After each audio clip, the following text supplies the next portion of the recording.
Well,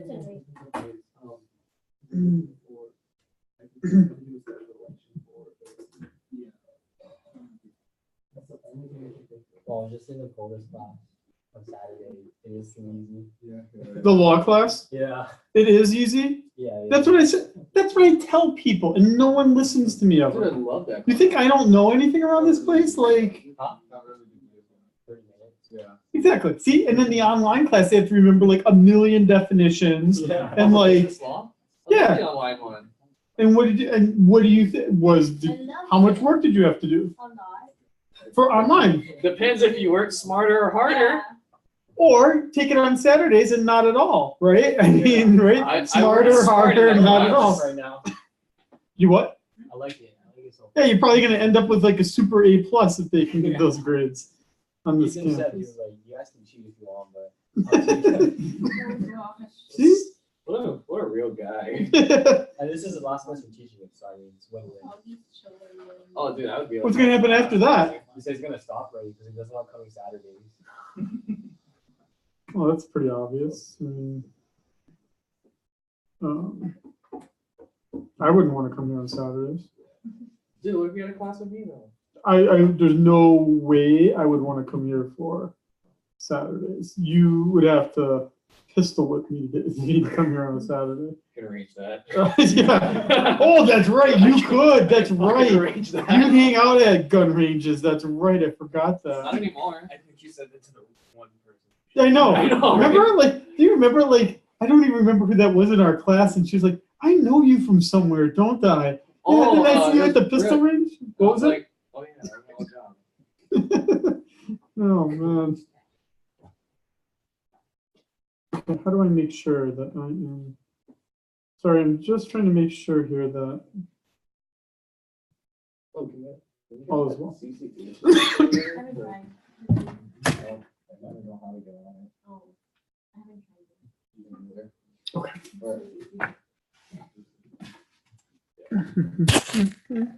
But you can do Which class are you guys talking about? Oh, tats. See, that is a useful class. Yeah, I mean, it does. Yeah. Oh, I like it. Oh, for real? Okay. He's a nice guy, right? Oh, okay. Is it in class or online? In class. Oh, yeah, he's very funny. Yeah. Oh, yeah. He's awesome. Such a nice guy. See, now that's recorded, so now we have proof that he's a nice guy. Okay. Why does it look like an Probably because it is its oracle. eyes are recording what you Oh, dude. um Does look like an owl. yeah, and so it's recording our audio and everything. And here, how about this? I'll stay silent, you say something. No. Something. Let's see, so then it's supposed to be like this camera at the top is then recording you saying it. So like I was saying, it's like Hunger Games. And it really, but again, the reason for doing this is that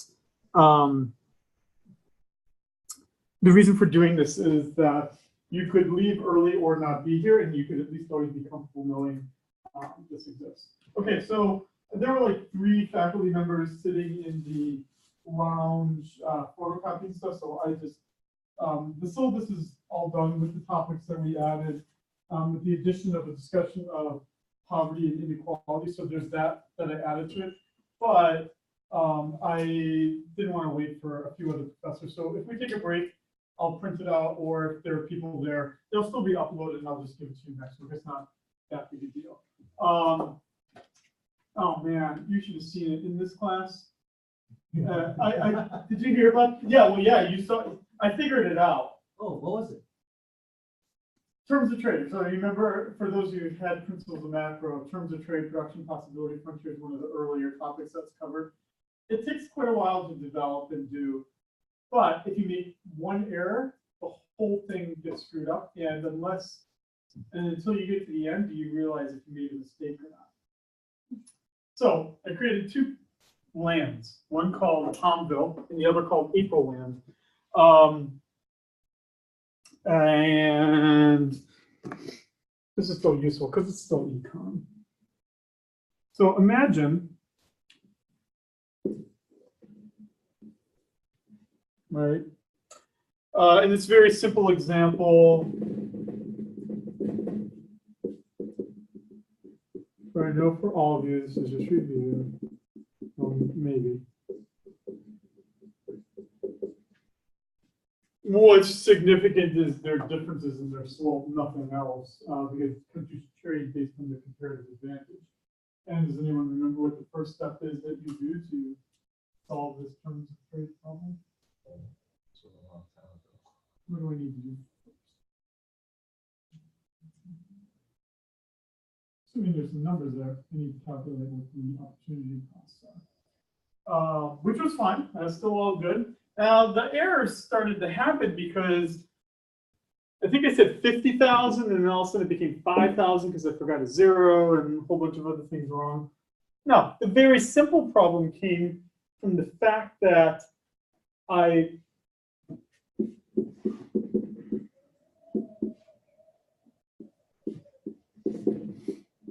don't think these are exactly what the numbers were, but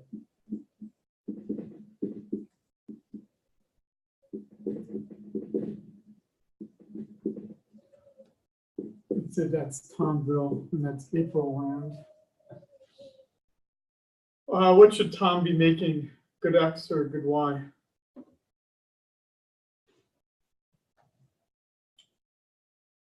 What should Tom be making? Good X or good Y? Yeah, no, that's true. It should be good Y because I can make it the cheapest.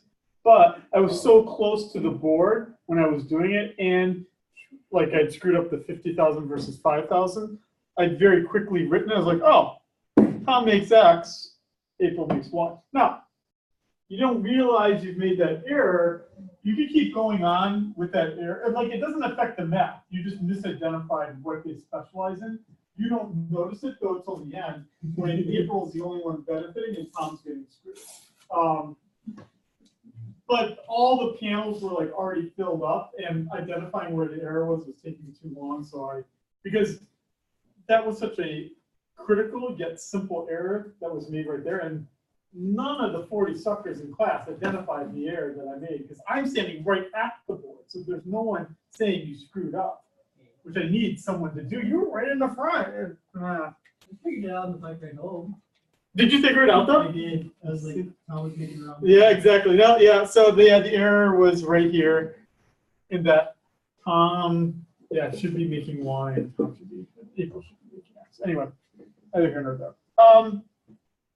So we are going to talk shutdown today. I did not actually expect that we would be talking about it.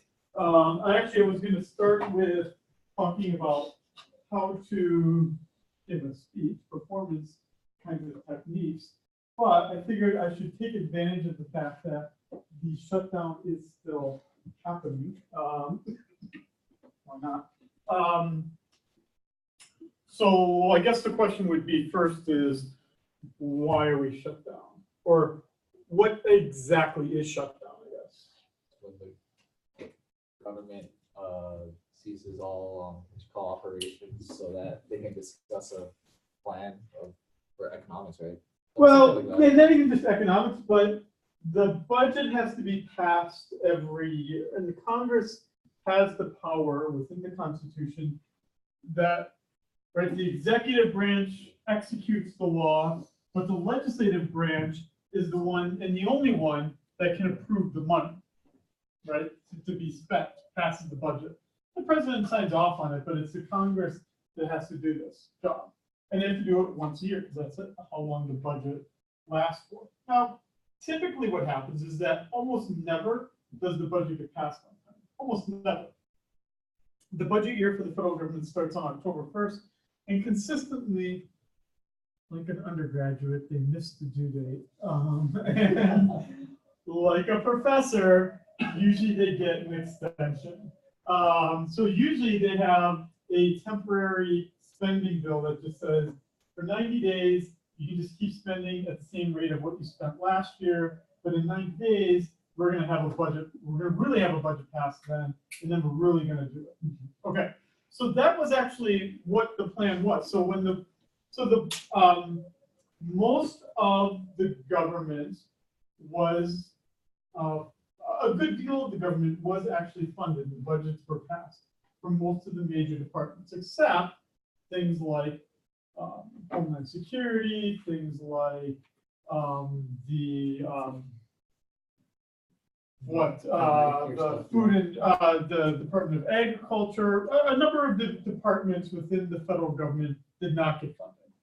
So what was supposed to happen, or what did happen, is that right before the election back in 2018, they said, okay, we'll just keep the money going until the end of December or the middle of December, past the election. That way we don't have to talk about it to the voters. The voters will do their thing and vote people into office. And then in December, we'll get together with the president, figure out what we're going to do, bada bing, bada boom, right? But what happened, right, was a few things, right? First, the Democrats did get more positions than they thought they were going to get. So the Democrats obviously won control of the House. They actually lost seats in the Senate. So we now have a split legislature. And then Trump obviously, in essence, loses some control, right? Because he's the leader of the Republican Party. Now he doesn't have the House. And you need both the House and the Senate to do things for you, to be able for him to do what he wants to do. But again, from what I read, and that's about all my knowledge here at that point, is end of December, the two parties are the president and the Senate and the House leaders get together, because the House, even though the Democrats won in November, they don't actually take office. They didn't take office until January 3rd.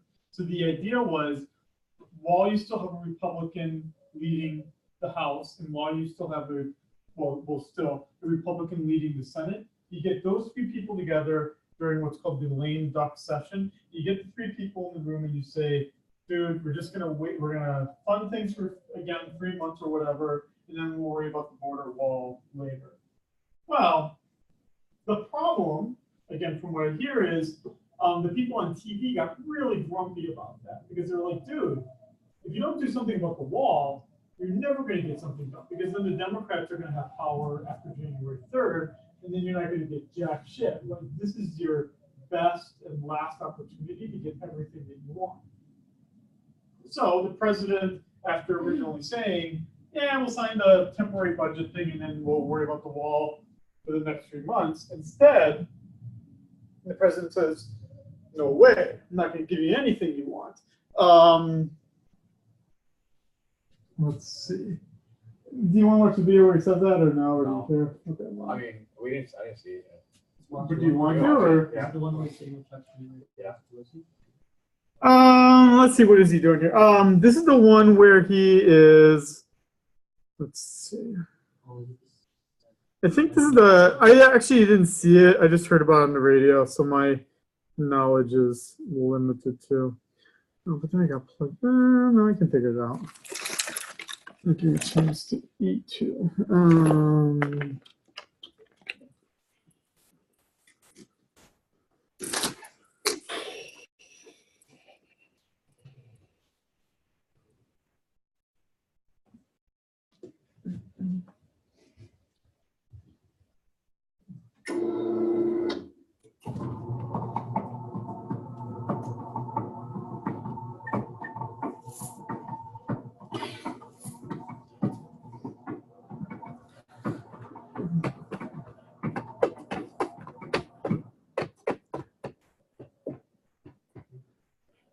What would the search term be for something like that?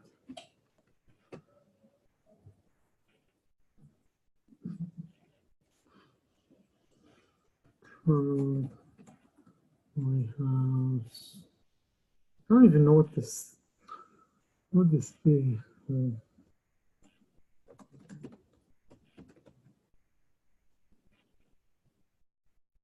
Oh, good. It's only like 1 minute and 5 seconds. That we can totally watch.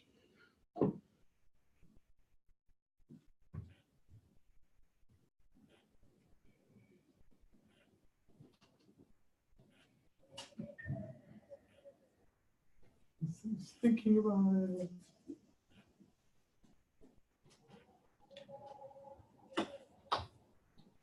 Oh, I gotta figure out this thing. That's what's up to now.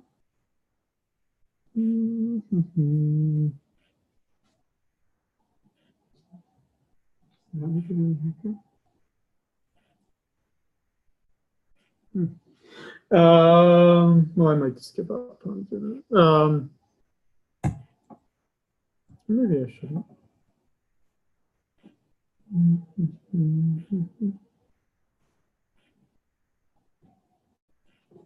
gonna give up. Let's do it this way.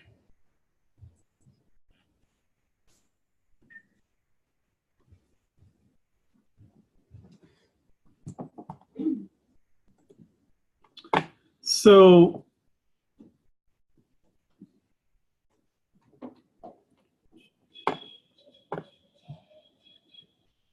oh, I should have said this too. Like in this whole class, like I really don't care what your political beliefs are. I really don't, and you really shouldn't care what mine are. Everyone has to be I probably in this case, like, dude, I'm not trying to convince anyone to do anything. You're not going to probably convince. I'm an old man. I'm not. You're not going to probably even as Jar Jar Binks thing. You're not going to convince me of that. Maybe the Sith Lord thing I could be convinced of, but seen a video on that? of the Sith Lord thing. Yeah. No. Like a video on the whole theory. How long is it? 2 minutes. I'll watch it during the break. Yeah. It's to get. You're right. I just thought it was his clumsiness, right? And that was why he got, well, as a Catholic, excommunicated from the land of, from that guy. What was that guy's name? The leader? What was his name? Oh, the big guy? Yeah. It's like a frog kind of guy. Christine, you don't seem very into Star Wars, are you? But you've seen it, right? Any of them? None of them. Nerds. I'm a nerd. On the other hand, I've never seen any of the Harry Potter movies or those vampire ones or Lord of the Rings. I haven't seen any of those movies.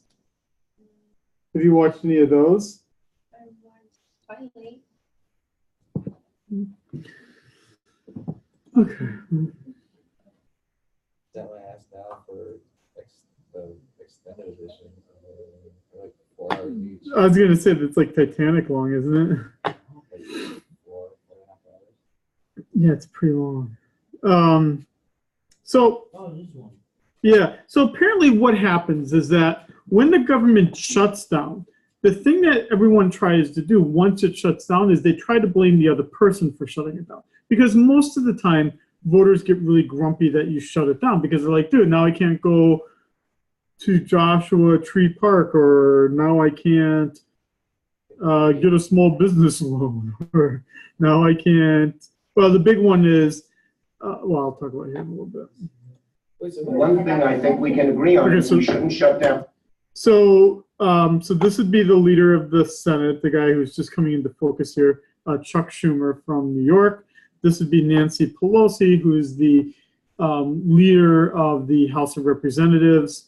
This guy who's sitting, he looks like he's at a strip club, is the vice president. I don't know how else to describe that stance. it's the right time.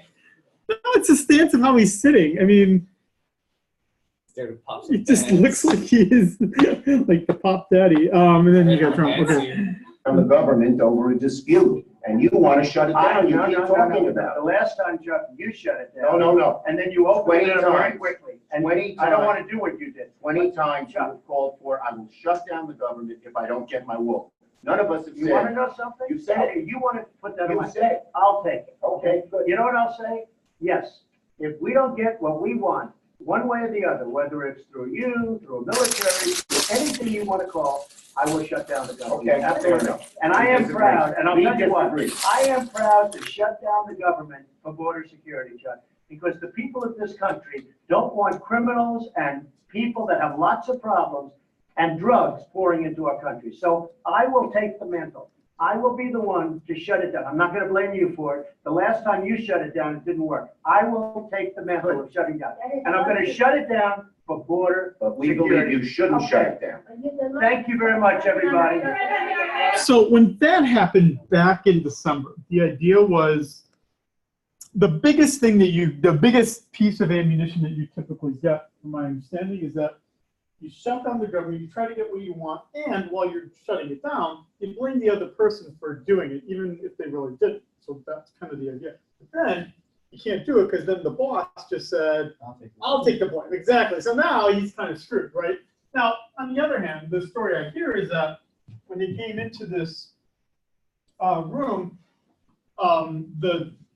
Chuck Schumer and Nancy Pelosi didn't actually know that all the press were going to be there and that this was going to happen. They just thought they were getting in the room with the president and they were going to start to negotiate. You don't negotiate typically when there's like cameras on you and stuff like that. So, so that screwed everything up. That meeting screwed everything up because now the Democrats are going to fight really hard to get what they want. The Republicans are going to fall in line behind Trump and try to get what they want. And the problem, right, with a government like our own is that, dude, no one gets what they want. I mean, typically, no one gets what it absolutely gets everything that they want. So it's where we are today.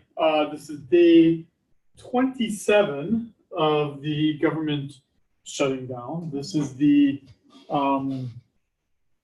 by my count, this is the third time it's been shut down during the Trump administration. And then the time previous to that it shut down was during the Obama administration back in 2013. So let's look at what's happened in 2013. So in 2013, during the Obama administration, if you kind of remember, the Republicans took control in 2012 of the Congress, and it made Obama a lot less powerful. What did, as a general thing, what do you think Republicans hate the most? Taxes. But what else? What did they hate about Obama? Yeah, Obamacare, right? The Affordable Care Act. That's the thing they hate the most about it. So the idea back in 2013 was we want to turn down most of the provisions of the Affordable Care Act, and if you don't do it, then we're going to shut down the government. Okay? So then again, it's like me putting a gun to your head and saying, give me your wallet. If you give me your wallet, right, you're reacting to the threat, right, rather than you actually just giving me your wallet because you wanted to give it to me, right? The gun is the threatening device. In this case, shutting down the government is the threatening device because you don't want to be seen as not working, right? I mean, that's, if you're a politician, you have to care about this. So that was 2013, and it lasted, if my memory serves me right, it was like 10, 15 days long. Well, yeah, something like that. And before that, the longest shutdown we had before that was probably before most of you were born, which was, Gingrich in 1994. And in 1994, Gingrich and the Republicans, Newt Gingrich, a former history professor, he was really grumpy about what we would generously call welfare programs. So like food stamps, milk for little kids, Medicare, Medicaid, the things that, right, we give to those who are least well off in society.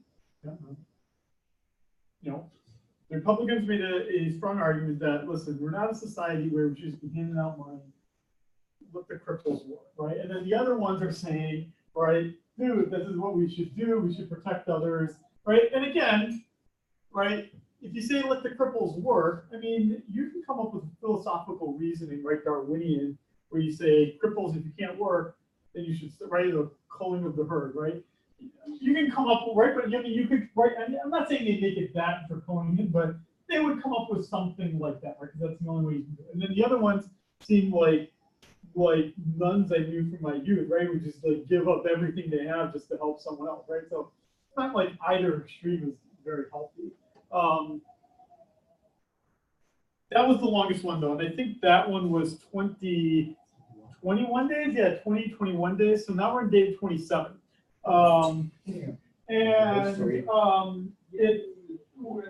Yeah, so it's a record. What does the president want? The president wants $5.7 billion. For what? What does he want? $5.7 billion for what? Border security. A wall. So the wall. I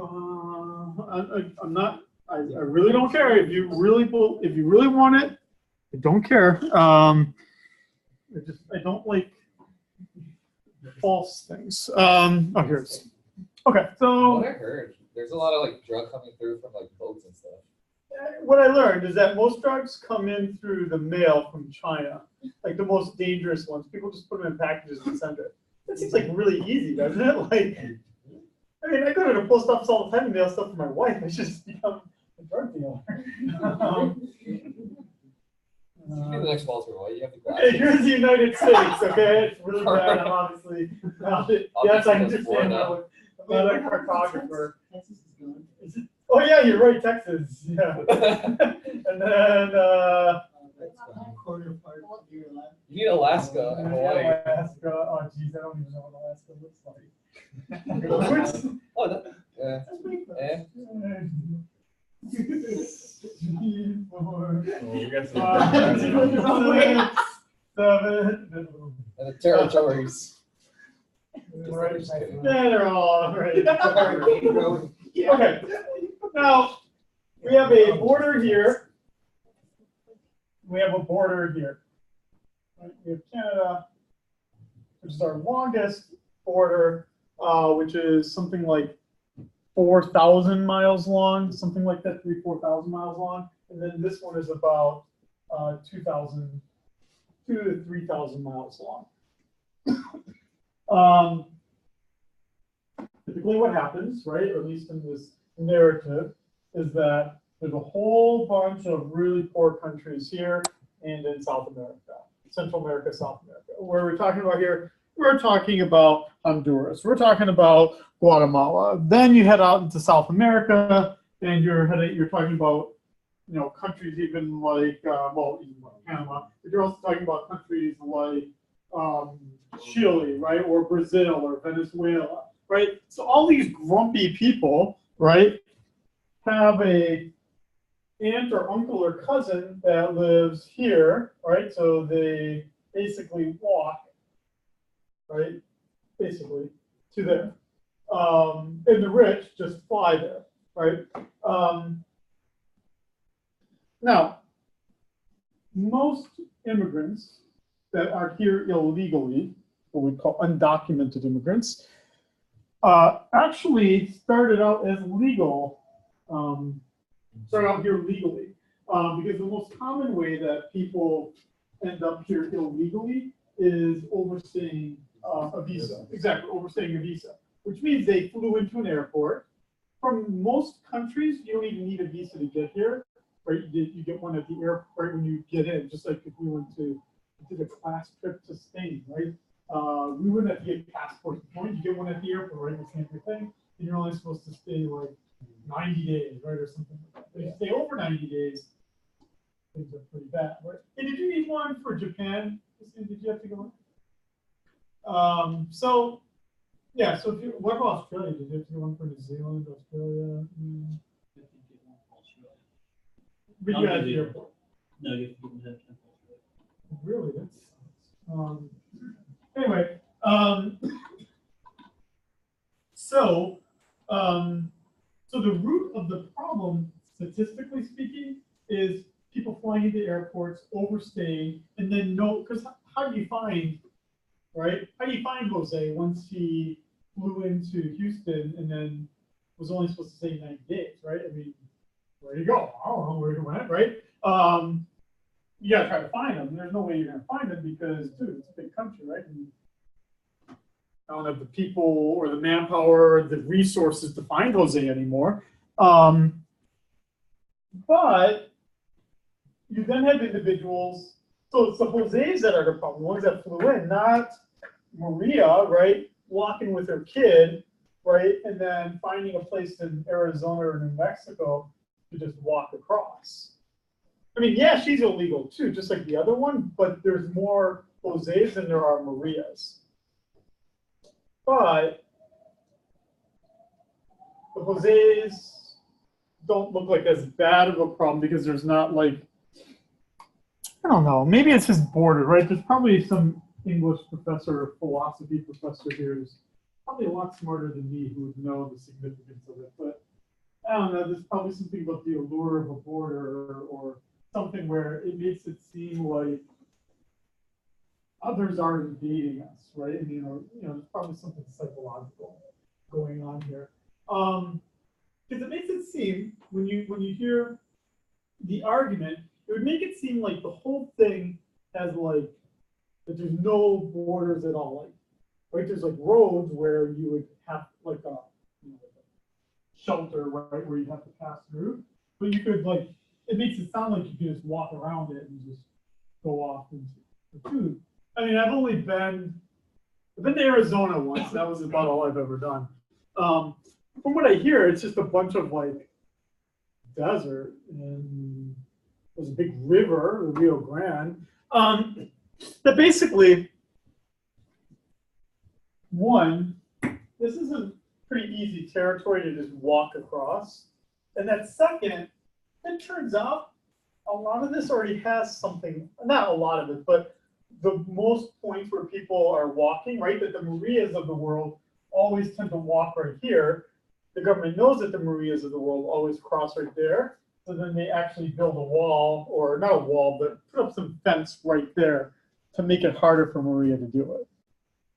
Or if Maria then knows that, and she tries to go just beyond it, then they use like monitors, or right, they like try to listen in, try to figure out where she's doing and then where she's crossing. Doesn't stop everyone, but it deters.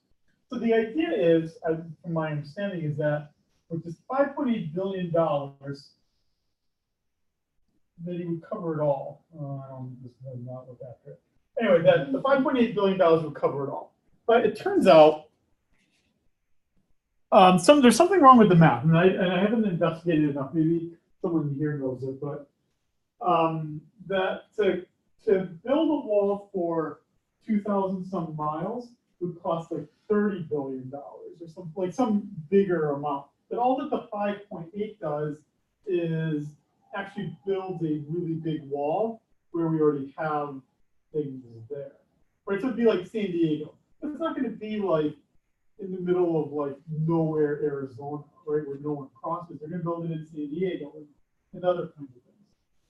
But then the debate was, is it going to be a wall, or is it going to be like something like with steel, and they're going to be like big holes or something, and you shall not pass around them. Why am I talking about this theoretically? There's probably a really good map here. Am I doing this in too much detail or not enough detail? I'm telling you what I kind of know. I wrote down some notes, but William, have you ever been to Mexico? I have. You been? When? You've been to? I've never been. When I was 21. Yeah, but you see, at that time you were. I walked there. Yeah, but you probably went with like some of your like friends and stuff, and you were on leave, and you just got like plastered drunk, right? Yeah. So you don't actually remember anything. I do. I remember every little detail. There was like a Oh, dude. good. Then you did not do it right. Okay, so apparently this would be one. I wasn't drunk enough. You weren't drunk enough. You were like sober drunk. You were. I saw like someone from Mexico. Like they walk over to California to work in Walmart, and I guess they cross back after their shift is over. Oh, look at this nice wall here, right? Why wouldn't you just go around it right there? That seems pretty convenient. It just seems like a nuisance. Oh yeah, and this is the one by San Diego, right, where it goes out into the water, I think. Well, these guys are just jumping over. Pass it home. That doesn't seem so hard. Okay, so, but the idea is that we do have some walls already, as the pictures point out. Oh, here we go. Maybe this is what I want. So right now they have fences then around 1,000 kilometers. So obviously this is from Al Jazeera, so it's using the metric system.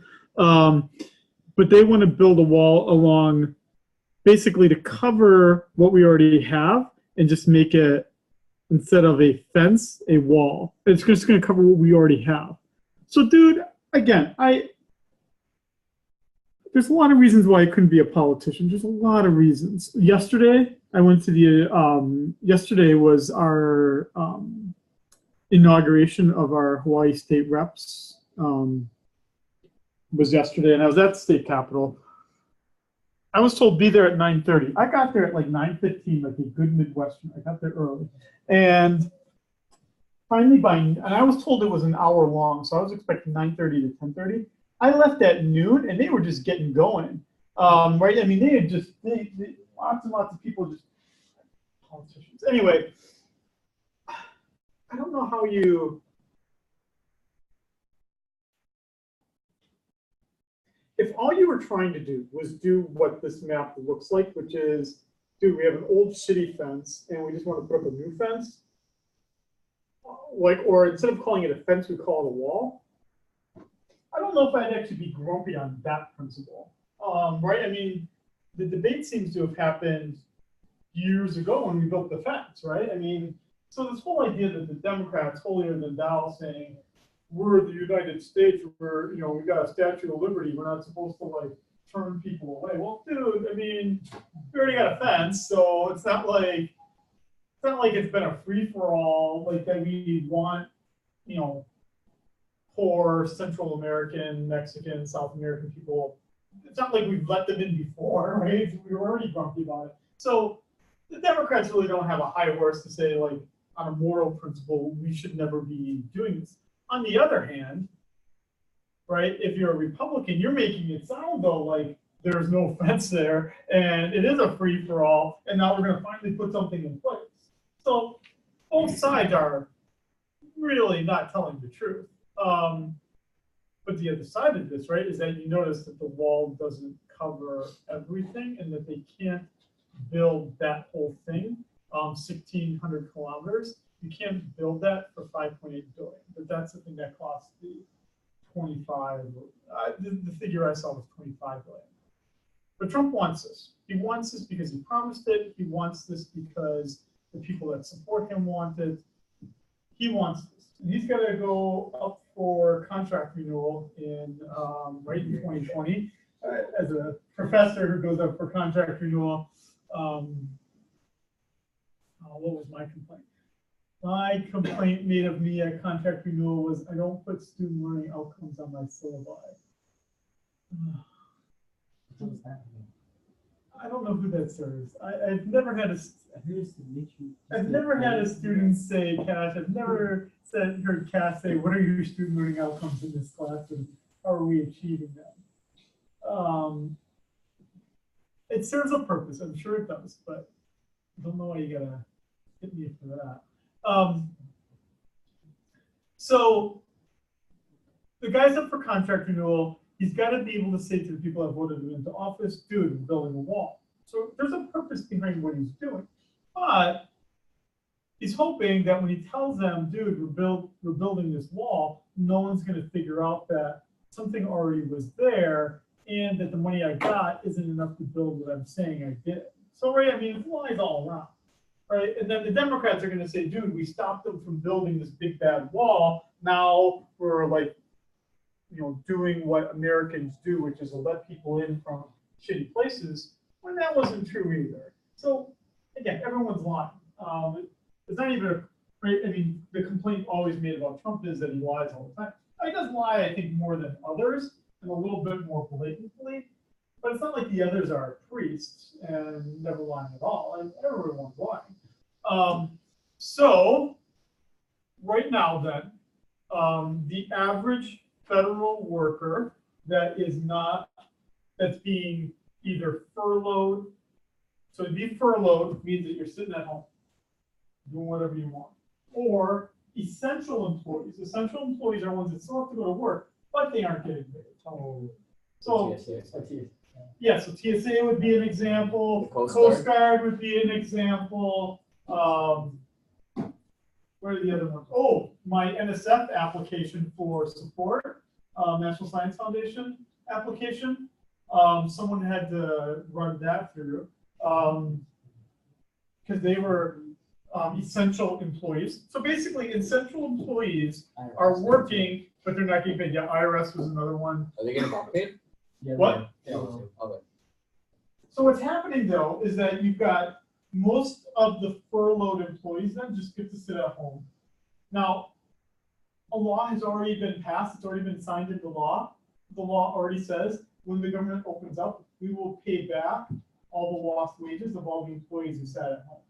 So then that's like, right? I mean, as an economist, I get really grumpy about this because I focus on PPS and inefficiency. So dude, someone just got 27 days off of work and they're gonna get paid for all 27 days. I'm not saying this is like Wheel of Fortune where like big jackpot, because dude, if I didn't get paid for 27 days, dude, I don't know what I would do. I would be, Taking out a loan. I don't know, Sam, I hope you got a room for me. Sure. Always. I need to live with someone, or I'll live in my car. Yeah. So even the furloughed employees will get back paid. It's Yep. not just the Furloughed and essential, everyone gets paid all the money. It's already been signed into law. So, yeah, so the essential ones are the ones that really got screwed because they had to work and they're just gonna get paid back. But the furloughed ones didn't have to work, but will get paid back. If you are furloughed, you can collect unemployment insurance. Unemployment's actually run by the states. So for instance, if my union went on strike, we were talking about doing that last year. If we had actually gone on strike, I could actually apply for unemployment insurance, which means I'm not working. And it's because, right, in this case, because there's no contract that permits me to work. And usually what happens even in those, usually in a strike situation, is that usually the employees get back pay. Like right now, LA school teachers, public school teachers are on strike right now. Dude, they're gonna get all their money back when they finally go back to work. So I'm a union guy, so it's hard for me to bitch and moan about the power of a strike and my ability to collectively bargain. Yet at the same time, dude, 27 days of no work. The average federal employee again is being owed about $5,000 at this point. It varies because different agencies, the employees get paid different amounts. So someone that works for the Securities and Exchange Commission, that's the one that does the lawyers, the accountants, the market professionals that run the stock or regulate the stock exchanges. The average SEC employee right now is owed about like $13,000. The average person from the Coast Guard is owed like $4 and some change, right? So I mean, it ranges, right, based on the agency you work for. Everyone though is going to get their money. It's already been signed into law, so it's already going to happen. So then that would mean, why are we sitting around here and being all grumpy about this? And it's certainly not getting any better. Why is it not getting any better? Yeah, can I see a question, Jeff? Oh yeah, you mentioned about strike. I just want to hear your personal opinion about the hotel workers and Waikiki. The longest strike, so it was the longest strike, you know, so most times when a strike happens, it's because you're fundamentally concerned. So why did they, let's look at why did they strike. The hotel workers in Waikiki face two existential threats. One that they seem to care about and one that they don't seem to care about at all, which seems odd to me. So the one they care about the most is they're concerned. You know how like when you check into a hotel and you can check in yourself, like on those like machines, like, you know, so they're concerned about that. And apparently they're concerned about robots making beds. They said that like the robots are going to take over housekeeping. I don't see that happening unless it's like, you know, some futuristic movie with like a, you know, but the only thing I can ever think of is, and somebody may have seen that thing on YouTube where they had like a security guard that was a robot that like went on wheels and someone just knocked the thing into a pool of water. So like, you know, like robots are dumb, dude. That's why humans rule. So I don't think robots are gonna start making beds. I don't think that those kiosks are really killing jobs, but that's what they're all up in arms about. What should hotel workers that aren't concerned about it, what should they be concerned about? Where do people stay when they come to Hawaii? Oh, no, Airbnb. Exactly, Airbnbs. And people, I mean, my generation, I would never stay at Airbnb because all I can think of is like Stabby McStabber, like, you know, with a creeper cam, like, you know, over my bed. You know, I'd rather be at a franchised hotel than with Stabby. But right, your generation is the one that apparently loves staying at Airbnbs. You know, it's a generational thing. But the unfortunate part is, right, 50-year-olds have already been to Hawaii a bajillion times. And so they're not the ones that are coming here still, or they're not spending as much money as your generation, which then is like, you know, punching a shark and zip lining through something. You're the ones that are spending the money, but you're staying at the Airbnbs, right? I don't know many 20 and 30-year-olds that stay in Waikiki. Very, very few, right? The only people that seem to stay in Waikiki are whenever I have a business meeting with someone from the mainland, they're always staying in Waikiki. Because that's like an older age group, and they're booked by a company that thinks that's still a place to go to. So why aren't they concerned about that, right? Or even the state government.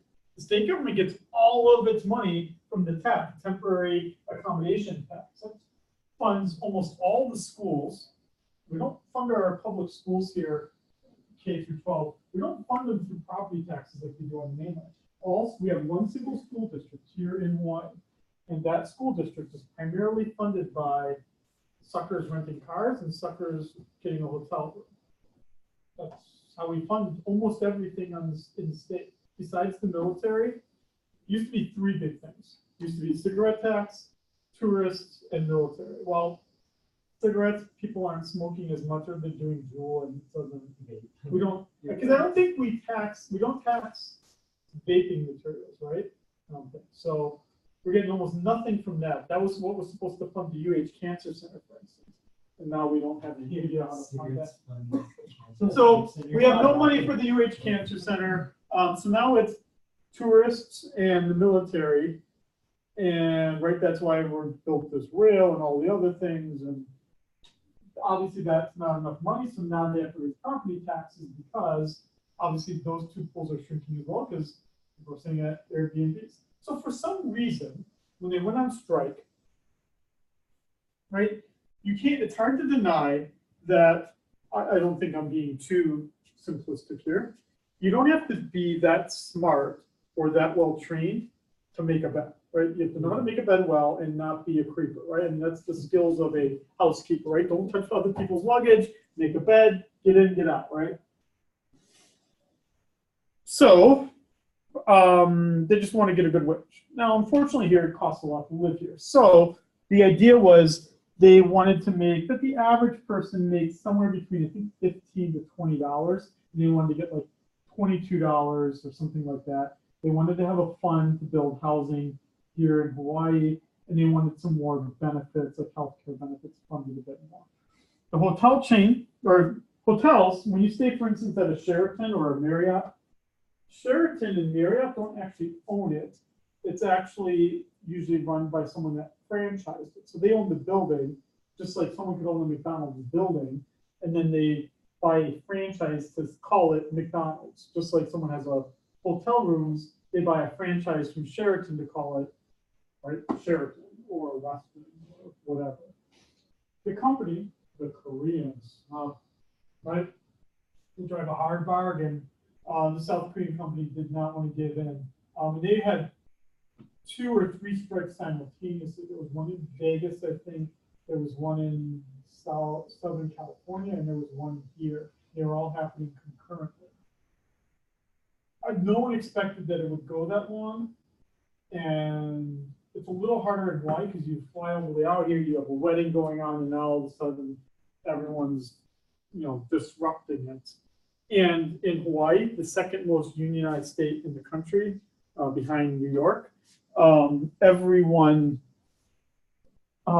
supposed to support us, right? So I had to go to some meeting where they said, okay, after the meeting, we're all gonna picket somewhere in Waikiki. I'm like, dude, I had kids.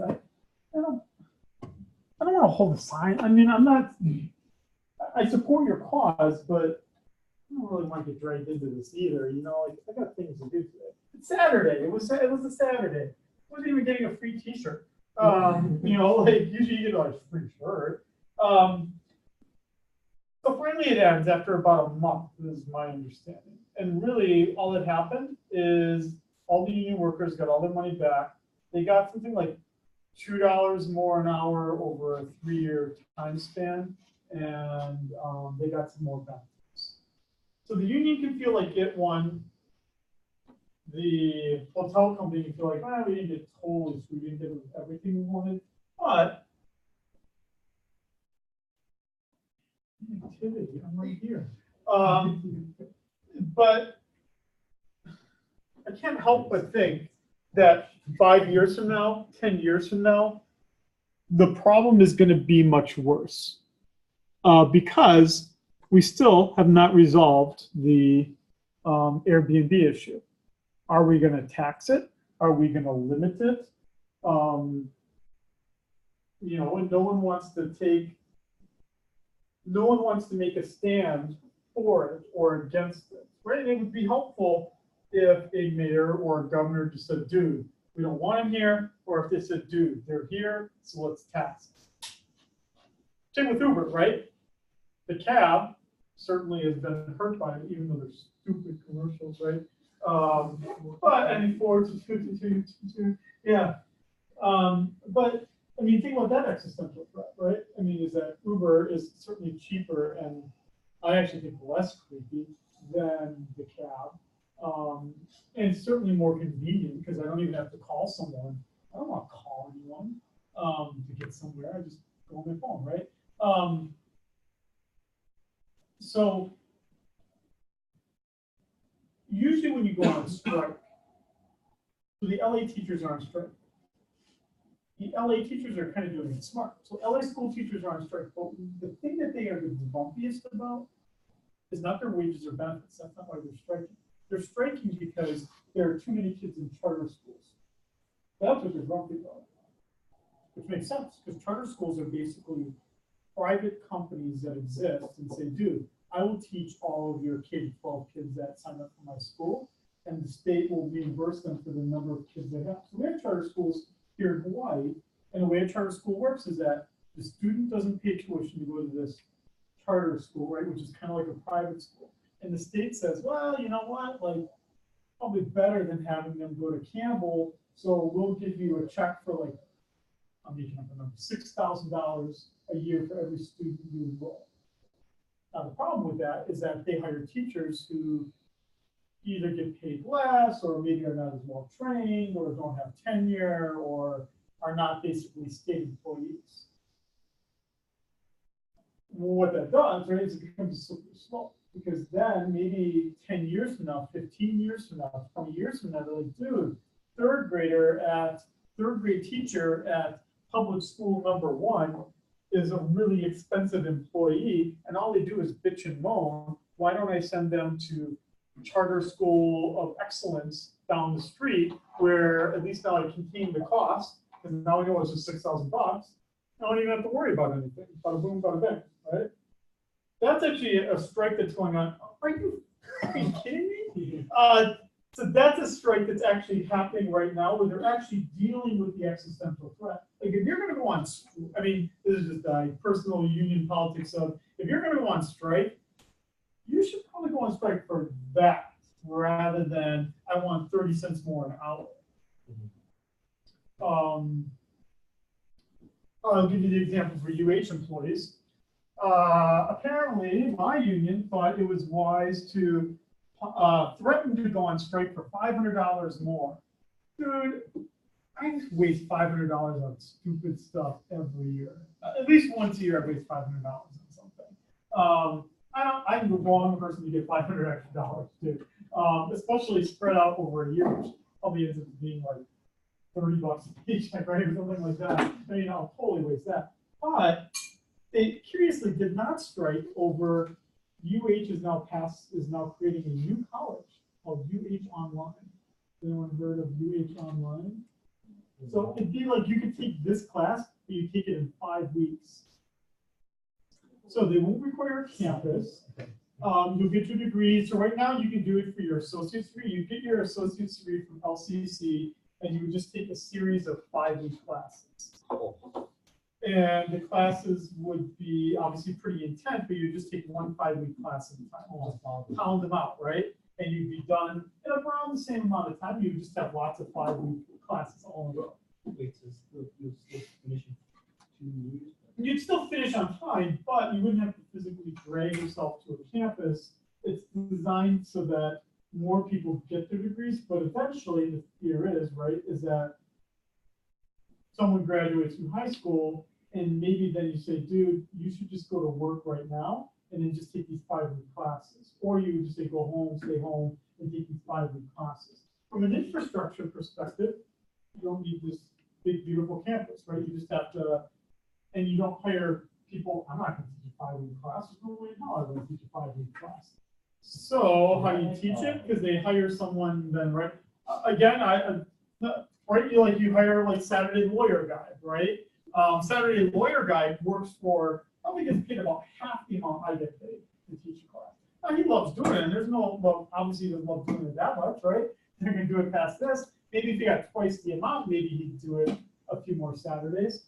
But that, right, from a employee standpoint, it's right, the Saturday lawyer guys of the world that threaten my existence, right? Because I'm an expensive person. Yeah, I might be better in the classroom, but what do you care, right? You're getting an A, or right, if you get an A, regardless, do you really care? I mean, I'd love it if you said yes, but maybe on some level you'd be like, okay, you know, you get it done in 15 Saturdays and I'm done. All right, I mean, that's right, for existentially speaking, we should have striked over that, or struck over that. Right? We should have striked over that. Well, no, we're threatened to strike over $500 in eBay Cape, like a wall in New Mexico. He gave me my $500, but left unchallenged this UH Online thing, which is now starting in the fall. So maybe I should just run the union. Right, because I mean, you put up the fights to show that you fight, but in the end, you know, you still got screwed. Let's go back to the border wall. Okay. So right now, 800, so I had to write this down because I didn't know this. 800,000 people then are employees that are either furloughed, meaning not working, or working but not with pay. So 800,000. Of that 800,000, about half of them, the 420,000, are actually working without pay. So that would be air traffic controllers, TSA, Coast Guard, Secret Service, on and on down the line. So they're still, so we don't get all grumpy because we're like, right, I can still go on a plane, right? But kind of being a dick about it because the guy is actually doing work on my behalf, right? Making sure that no bombs are getting through, but doing it for free. Okay, what's up? It's not very good.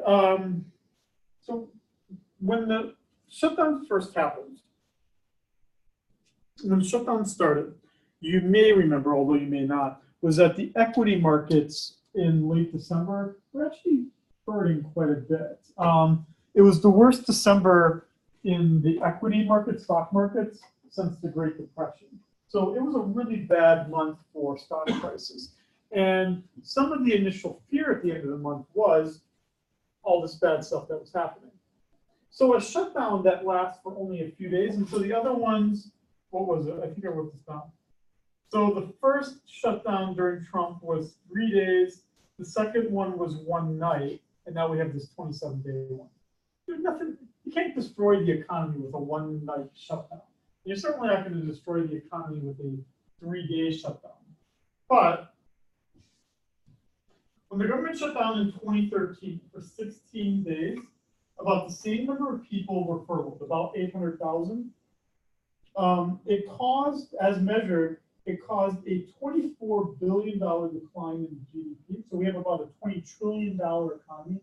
It caused GDP to fall about $24 billion, which meant that in the fourth quarter of 2013, the GDP grew 0.6% less than it would have had there been no shutdown. So a little over 0.5%. About $20 trillion for a growth rate. That's pretty significant. The estimates that we have right now is that for every week that the government stays shut down, that it's anywhere between 1/10 to 1/5% of a decline in first quarter GDP growth, which would mean that at this point right now, we are looking at, as we're down here, yeah, that we're looking at right now, we're looking at anywhere between, I guess the best way to put this would be, is that before the shutdown, we had estimated that first quarter, right now, quarter one, GDP was going to go up anywhere between 2.5% to 3%. Now the estimate is 2 to 2.25%. That's pretty significant. That's almost, we're at about a full percent here. So we're at a pretty significant amount here. Now, what is this? You know, why is this? I want to look at, I want to show you a cool thing here that highlights this.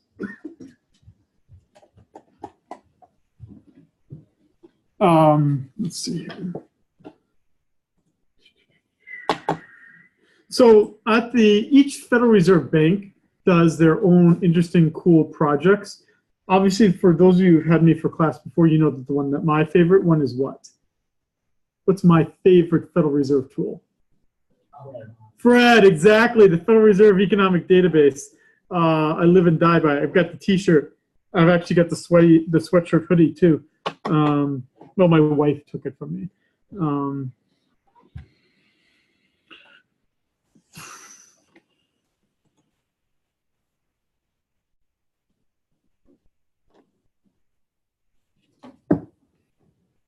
Probably just waiting for the computer to think.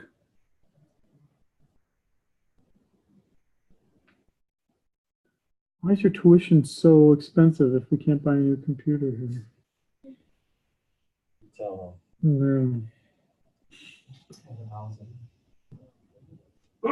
Yeah, Saturday lawyer guy has to buy his own computer. I use school computers, sorry. So as a professor, for the UH Online thing, the 5-week course, yeah. is that related to, I guess, Professor On's 321 class? It's just like, So it's yeah, it's gonna be part of it. Yeah. So what we're now, like they said, all hands meeting February 1st. We all have to go to this meeting where I think they're gonna tell us that we all have to teach 5-week classes.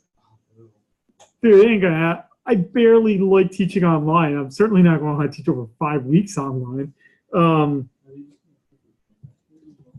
Dude, what are they going to do? I'm a state employee. I'm union. What are they going to do?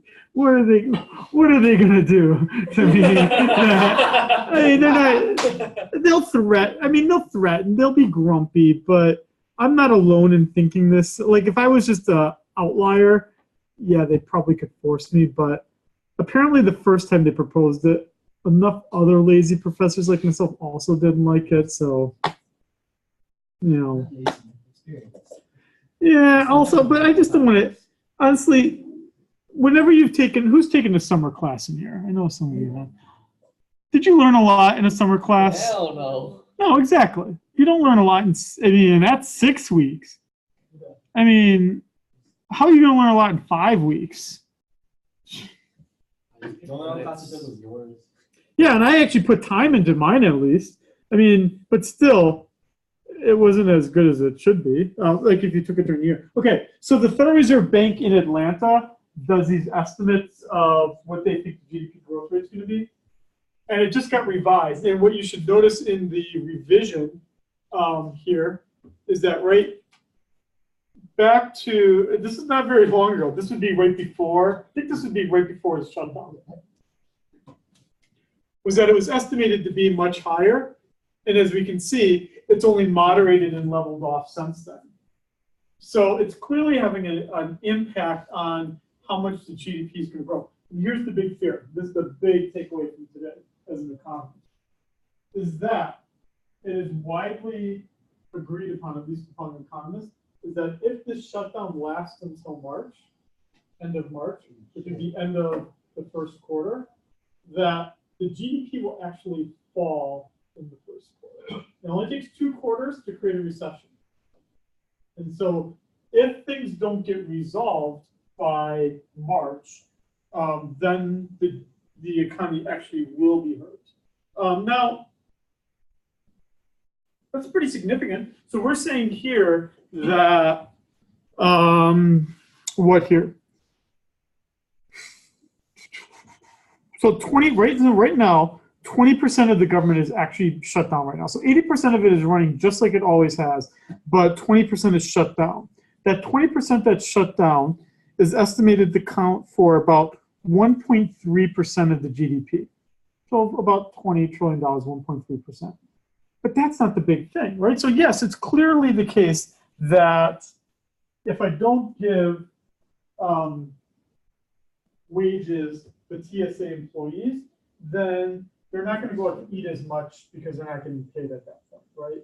And then it's like a stupid, like, every May when the legislative session ends here in Hawaii, you could just like, it's like we live on poverty until May, and then the leg session ends, and they give you this big pile of money like a sugar truck rolling down the access road, right? That's how we got like the parking lot extension, right? Now we're building a creative media building, right? Like it's like a, I don't know what you call it. Like I said before for myself, like a drunk poet, right? That spends its money on. So right, that's what's going to happen, right? Is that then TSA employees, when this thing ends, they're going to get this big fat check, right? And it's going to get spent pretty quickly. Or the big concern now too is, I didn't think about this. So my mother-in-law, she gets food stamps, right? So she gets like $252 a month, some amount, right? She gets paid on the 5th. She gets paid on the 5th of each month. So she got paid on January 5th. The U.S. Department of Agriculture, which administers SNAP, Supplemental Nutrition Assistance Program, SNAP, which is part of the Quest program, you already said that flower on the debit card. Between the 1st and the 10th, it's staggered out. So everyone in Hawaii who's eligible for that benefit, they each have different dates. My mother-in-law just happened to get the 5th, right? The idea is that it sucks because, right, what happened on the 5th? On the 5th, she goes to Don Quixote, she goes to Costco, she goes to Walmart, and she buys all the junk that she needs, right? And it happens, and probably all the money is spent by the 6th or the 7th, right? Because that's just how she does it, right? She buys all the food. But what would suck is that, let's say we were all on it, right? You need to stagger it out because if we all went to Walmart on the same day, well, then Walmart's going to run out of Calrose rice, right? There's not going to be any Calrose rice, and we'll be rioting in the streets. So they spread it out, but with the shutdown, what happened was that before the shutdown happened, the U.S. Department of Agriculture had enough leftover money to fund the benefits for January, but they didn't have any money for February, and they still don't. So that would mean that here in the 2 weeks, dude, my mother-in-law is really pissed off. She's short, short people are always fiery people. They are. So they must have taken heed of that. The U.S. Department of Agriculture mysteriously found some money like last week, and they're like, okay. They sold it. Well, no. So what's happening now is that Republicans gotta make it seem like it's not that bad of a thing that we're shutting it down, right? And the last thing you need is Wee Lamb coming out and Wee Lamb coming out on the streets, right? And not having any rice and being pissed off that she's got no food, right? You don't want her doing that, so you try to find some way that we can still eat and not be grumpy. So they found this like loophole in the law that said, we'll give the Department of Agriculture the money, but it has to be spent by January 20th. Which now means that my mother-in-law, who usually would get her benefits on the 5th of the month, her February 5th payment is now going to come on Monday or Sunday or Monday here in Hawaii. So, but everyone's going to get it at the same time. So, dude, that means you better go to Safeway early and get her Calrose rice, right? Because it's going to be gone here in Hawaii pretty quickly. Because that means everyone in Hawaii that gets SNAP benefits, is all gonna get the money on the same day. How long does- how long does it work? So it holds over, yeah, it holds over, but if you're relying on those food stamps, right, you just got paid on January 5th, which means you probably still have some food sitting around, maybe, right? But you're worried about, right, maybe it is lasting, or maybe it's not enough. So you still, usually what happens is that most people spend all of their food stamp money usually pretty quickly.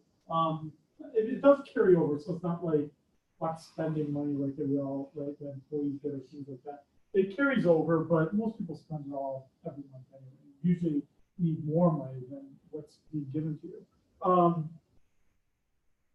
So there'll be some challenges going to happen because everyone on January 20th is going to get their food stamp money here in Hawaii, and they're all going to buy food on the same day, or probably pretty darn close. They've never in U.S.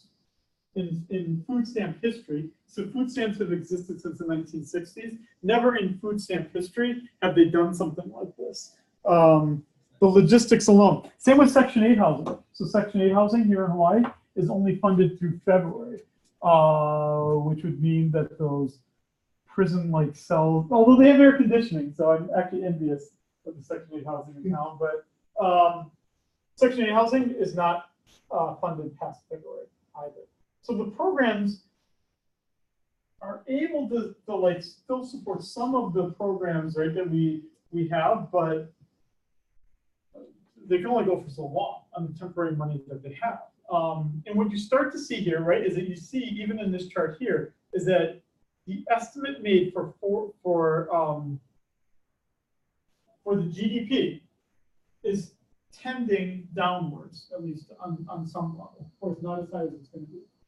So again, the estimate is that if the shutdown ended tomorrow, that we have about 2% growth in GDP, whereas 3 weeks ago it was estimated to be 3% growth in GDP. If it goes till March, it actually becomes negative. And it's negative not because, right, that would mean that in March, Leland's going to have no money to buy food. Now, you know, I'll help the lady out, right? Of course I'll buy her food. I'm not a mean son-in-law. But at the same time, I'm going to have to give her money that I would have done stupid stuff with, right? So there's only so much stupid money I have, which means I'll now do less stupid stuff. And she'll get her food. But right, this is what now starts to happen. So the reason why the GDP actually goes down is not because the government isn't spending as much money, but it's a trickle-down effect, right? So who benefits the most from food stamps? Not Moelam, although she does. Exactly. And local communities. Food stamps are one of the most effective poverty programs we have because all the money goes right back into the local economy, right? Because you can't buy a lot of things you can't buy with food stamps, right? Basically, you can only buy food, and cold food at that. So what that means is, right, the local stores, local places are the ones that benefit. Employees that get hired based on this, all these things. Well, now when Mui doesn't go right to the store in March, or she buys less food because she knows it's, you know, coming from a different source, it's the retailers that lose out, right? And then they cut back employees' wages. It starts to be this trickle-down effect. Remember from macro, the government spending multiplier? Let's see what it is. Jacob, do you have your hand up? Yeah. Yeah. So I guess my question is, so you're saying it'll be something similar to like the broken window fallacy? Yes. Yeah. Right. So in the broken window fallacy, right, it's the idea that things, something bad happen, right, a broken window, then makes you think, oh, the neighborhood's gone to hell in a handbasket, and then, right, you don't take care of your own property, or you move out, and someone cheaper or less responsible moves in, right, and it's a ripple effect. So let's see what that ripple effect is here. So the velocity of money, and we'll take a break soon too. When's giving me a good signal to take a break here? It's probably good to stretch though too. So let's look at the velocity of the money stock here. All our velocity of our money stock here. Let's see here. I want to look at it for on a 1 year basis. And I want to look at it as a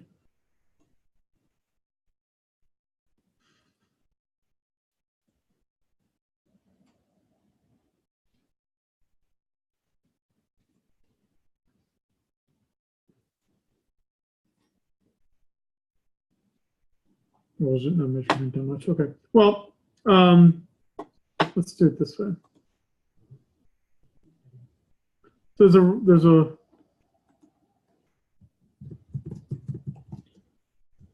I don't know if they I think they estimated here.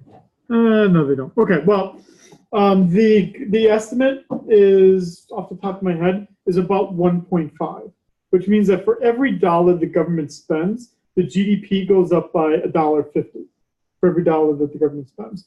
So what are we at here then? If that means that, as I said before, 1.3% of the economy right now is not happening because of the shutdown, like directly happening, not happening because of the shutdown. 1.3 times 1.45 is what? What's 1.3 times 1.45? Like what? 1.9? What? So there we go. That's how much, right now, as we speak, that's how much the economy is going to be reduced by.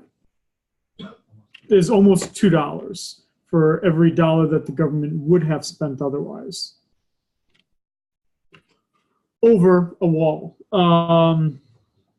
Okay, let's take a break now. Let's take a break at 6:22. Let's take a break until 6:30. And then I have 2 or 3 more things to say. And then I want to hear what you have to say.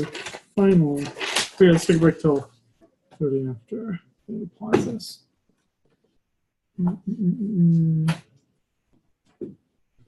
That's sad. So Saturday lawyer guy's really not going to teach that class anymore? Nope. Oh man, what am I going to tell students to take? Switch majors. Yeah, I guess so. Yeah, we're on a break right now. I'll call it the win effect, or the winner effect. A win-win situation. Yeah. Oh, yeah. It's a pretty sweet last name, you know. Like, pause Is that here. your wife's maiden name by any chance? No, Lee. L-Y. She kept her name. So I should have taken her name, dude. I should have taken the last name of Lee, L-Y. I mean, How easy would that be, huh? Not too late. Yeah, it just seems weird and creepy if I do it now, right? I mean, what would happen if, Brent, what would you say if I just came into class tomorrow and said, now my name is Tom Lee? You're transracial. Oh, right? It'd be a little weird, right? It is up to me, but I've already been married for 6 years. And so now all of a sudden I'm changing my name. You'd at least enter into your mind midlife crisis, maybe, right? I mean, I'm okay with typing your name. But it would be even easier if it was LY, right? From this point forth, Brent, you may actually refer to me then as Tom Lee. That'll make your job a little easier. Tommy Lee, yeah. Yeah. I don't know. Oh, Sam, you got a pretty nice short name. Your name is pretty short. Your last name is pretty short. Like, what would you expect? Would you expect to take on someone else's? What if you married someone with a really long last name? What would you insist on?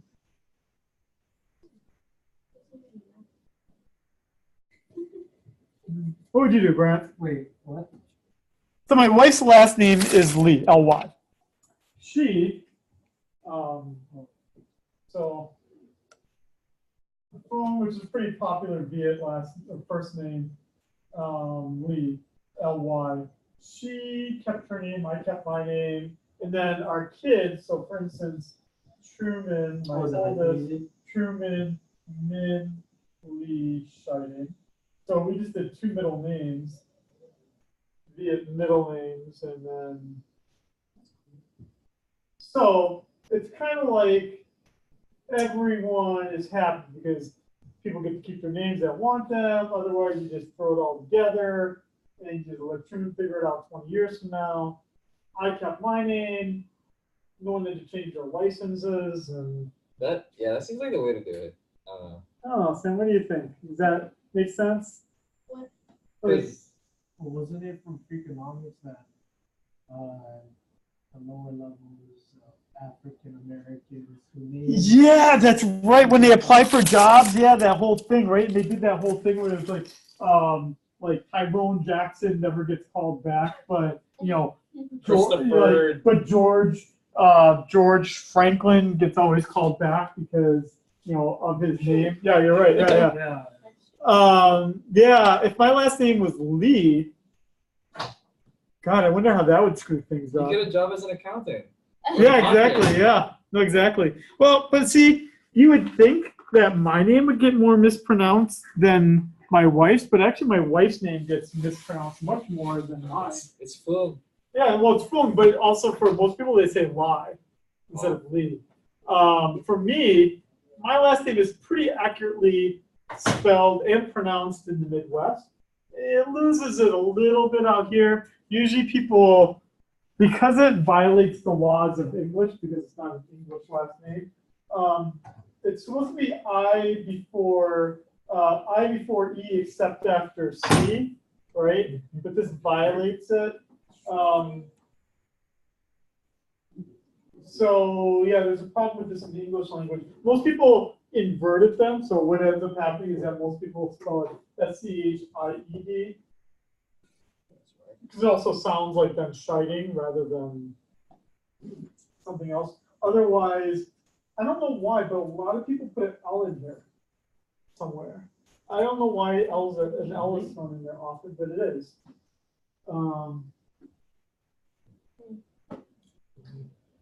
Where it is. Yeah, Truman got screwed. Well, because you have to learn how to spell your last name as a kid. And now I'm like, I should just let him go by Lee, and then he wouldn't have had to remember such a long last name. And then, he would have had it easier. Oh, you want hot sauce? No, I'm good. Thank you, though. Huh. I love. That's the only bad thing about the island. That's the only negative thing I love living here. But Taco Bell is so expensive out here. Why is it? On the mainland, it's No, like much. $1 or $1.25. No, see, it's $1 for the taco and then $3 for tax. Yeah. I just remember that when the hurricane came, I was the last person to get Taco Bell before, well, the hurricane, the fake hurricane, I was the last person to get tacos at Taco Bell before it shut down. Dude, Jack in the Box was just hustling that night. I've never been to We're Jollibee. I still want to go to Jollibee at some point. It's like McDonald's with Filipino. I know, but I want to go. I'd rather go to Popeyes. Yeah. It's like, Yeah. but No. I feel like it is my duty because I live in Waipahu. It's your duty. I'm bound by honor and geography to do so, but I still refuse. It's pretty good. Because I'm half Filipino, so Yeah. I have to eat it. I don't know. There's Five Guys, but I like Five Guys more in the mainland than I do out You're not here. raising kids yet? It's alright. I like Chick-fil-A better. I never tried that either. No, you know what my wife likes now? After I told her the whole story about how you went on a date at Pyology, then when I tell her about Pyology, then she had pizza there once. Now all she ever wants to do is go to Pyology. It's cheap, $10. You know? And you said you thought it was But she fancy, questioned expensive pizza. why you would want to go there on a date because then it makes you look like a gluttonous pig, right? But Well, you went that's- there on a date, right? No, my girlfriend took me there. Oh, you go. Did she pay? Yeah. And then go there. Yeah, take that then. Yeah. She introduced me to it. Yeah, right. Yeah. You're not raising the cult. You know Yes. how they Kind of built know about it now. the parking space and the education of building. Mm-hmm. Does the upkeep have to, does it interfere with revenue as far as long term? Or the Like, they must be getting ready for No, we get you. No, very good. That's what I threw online. Yeah, Yeah. that's what I think, yeah. I was waiting. I mean, I think what's gonna happen is, so you know how at UH Manoa, they have that outreach college, like you take, like, they do like adult teaching there kind of thing. So they did this study apparently where they found out that, this is approximately correct, that something like 30 or 40% of people in Hawaii who don't have a college degree actually have about 2 years of college.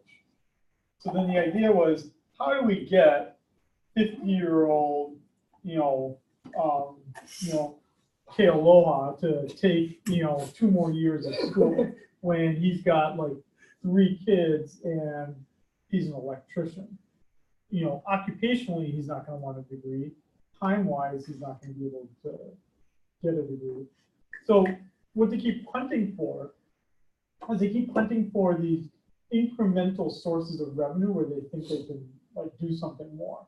And so like this whole 5-week thing, I predict what's going to happen is they're going to spend a ton of money like getting people to teach it. And maybe I'm pessimistic, but I don't know how many people are going to want, how many adults are there that will actually do the degree? So it's not like designed for you to like, say I want to be a full-time student and like do it that way. Like it's designed for, again, like seasoned experience to go get their serious professional to go and finish, which you're probably not going to want to do. But they'll probably make a lot of money off of each student because it's going to be so cheap to teach them because they're not going to hire real professors. So every student that's taught here, as expensive as your tuition is, like something like 68%, 65% is actually coming from state tax dollars, not your tuition. Your tuition covers like a third or a fourth of your total costs, which now makes you probably think that I'm overpaid, but so the state is probably, and the state doesn't like UH as it is. Like the state legislature doesn't like us because we're a huge chunk of money. So it's funny at the inauguration yesterday for the House of Reps in town. The UH president was there and he was really pushing this 5-week thing because he's got to try to raise the total enrollment for all the UH campuses. Like this is the only growing campus in the whole 10 campus system. So he's got so a good example is UH Hilo. 3 years ago had like 4,500 students, and today it has like 3,100 students. So like over 3 years, they lost 1,400 students. And so the UH Hilo chancellor, we had a chance to meet him. And you know what he blamed? The volcano. You know what that reminds me of? It reminds me of my grandfather. There was a fire at his house, right? Big bad fire. Lots of stuff got burned. For years and years after, he would blame this fire for missing paperwork. Like paperwork that an insurance company would have sent them like a week ago. I burned in the fire. He used an excuse for everything. So yeah, it reminded me of Jerome Lemke saying that the fire burned everything when in fact the fire could not have burned everything. It was 3 years ago. It was, yeah, so apparently the UH Hilo chancellor is blaming the volcano for his falling enrollments. I don't. UH Maui College used to be, my memory is certain, there used to be like 6,000 or 7,000, and now it's down to like 4,000. Cool.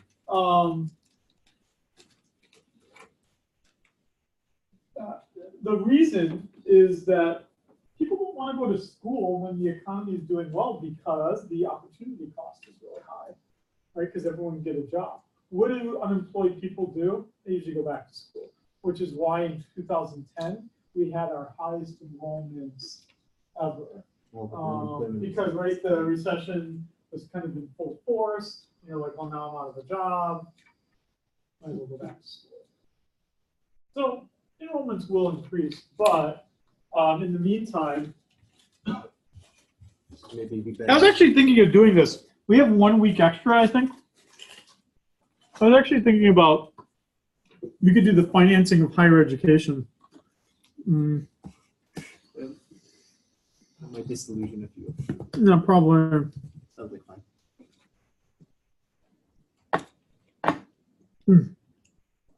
Here's this story, but it's probably really.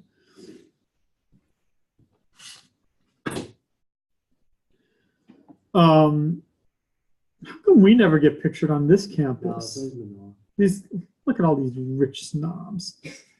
Don't they? I mean, look at that. He's got like the fancy Aloha shirt on. Right? I mean,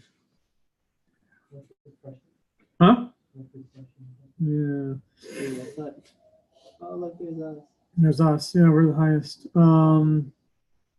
Yeah, so Maui was about 3,000, but UH Hilo. So again, this number was something like 4,500, 5,000 just 3 years ago. It is now 3,400. Kapiolani's gone down quite a bit. Windward's gone down quite a bit. Hawaii exploding. It's exploding from zero. So that's the problem here.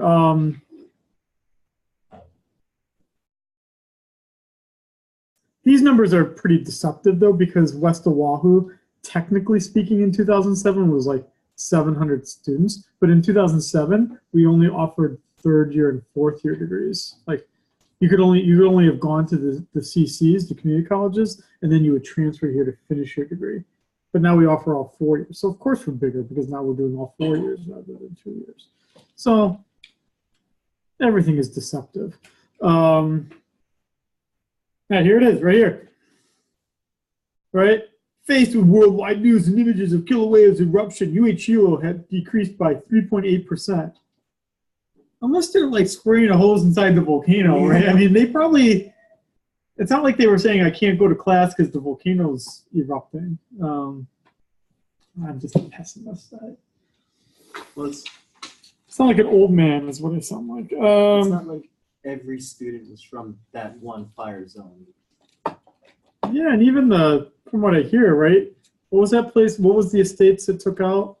What was the thing called? I remember it had like a name, like the actual. Yeah. Well, anyway, I heard it was kind of trailer trashish. Was it really? Yeah, it's now land. 6 miles of land. Oh yeah, this wasn't that. It was like a. So do you remember the name of this place? Though it was like some of the estates, and it was, but it wasn't that fancy, from what I heard. All I know is my uncle lived off the bay. Now the bay's filled in with lava. Yeah. Well. It's now a corner of the Oh, now he's going to drop out of UHL. Okay. So let's look at the concern point now. Just to finish up this discussion. So we know that the longer the shutdown happens, the longer the impact, the bigger the impact on the economy. Not only because of the government directly spending money. I already have a subscription. That's what I spend my money on. So now Mui is going to need money, and now I'm going to have to drop my $10 a month subscription to the Wall Street Journal.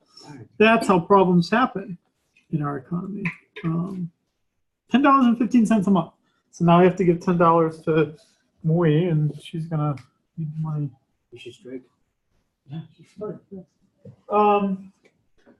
So we've done this on 2 levels now. We started to talk about this ripple effect, right? So the first thing was government's not directly paying for salaries for employees. That obviously hurts the economy. Then right before the break, we said, well, but there's also this government spending multiplier, which again means that now the TSA employee doesn't go to 7-Eleven and buy a Slurpee, and right, you start to see that ripple effect of then the 7-Eleven business can hire their employees because they're all buying Slurpees, right? And then the Slurpee making company buys a delivery truck because everyone's buying, right? So that's that kind of ripple effect. But now the third part of this, and this is where the actual impact on the economy really is, and which is why I say if it goes till the end of March, the reason you then most likely the U.S. economy enters a long-term recession is because what's happening here, and that's what this article points out here, is that the beige book is a report that the Federal Reserve Bank does.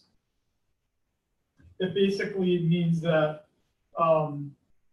what happens, just to review for you. So, for instance, my job out of college, I worked at the Federal Reserve Bank in Chicago. And what we would do is we would literally like call up businesses, go to local banks, and like chit chat basically. And you'd be like, hey, Cashley, you entrepreneur, are you buying new trucks for your painting company? Right? He's like, yeah, things seem really great. Orders are really coming in, right?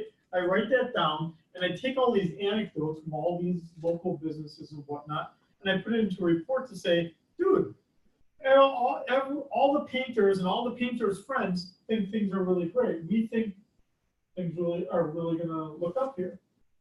Because most of the economy is driven by what we expect is going to happen in the future.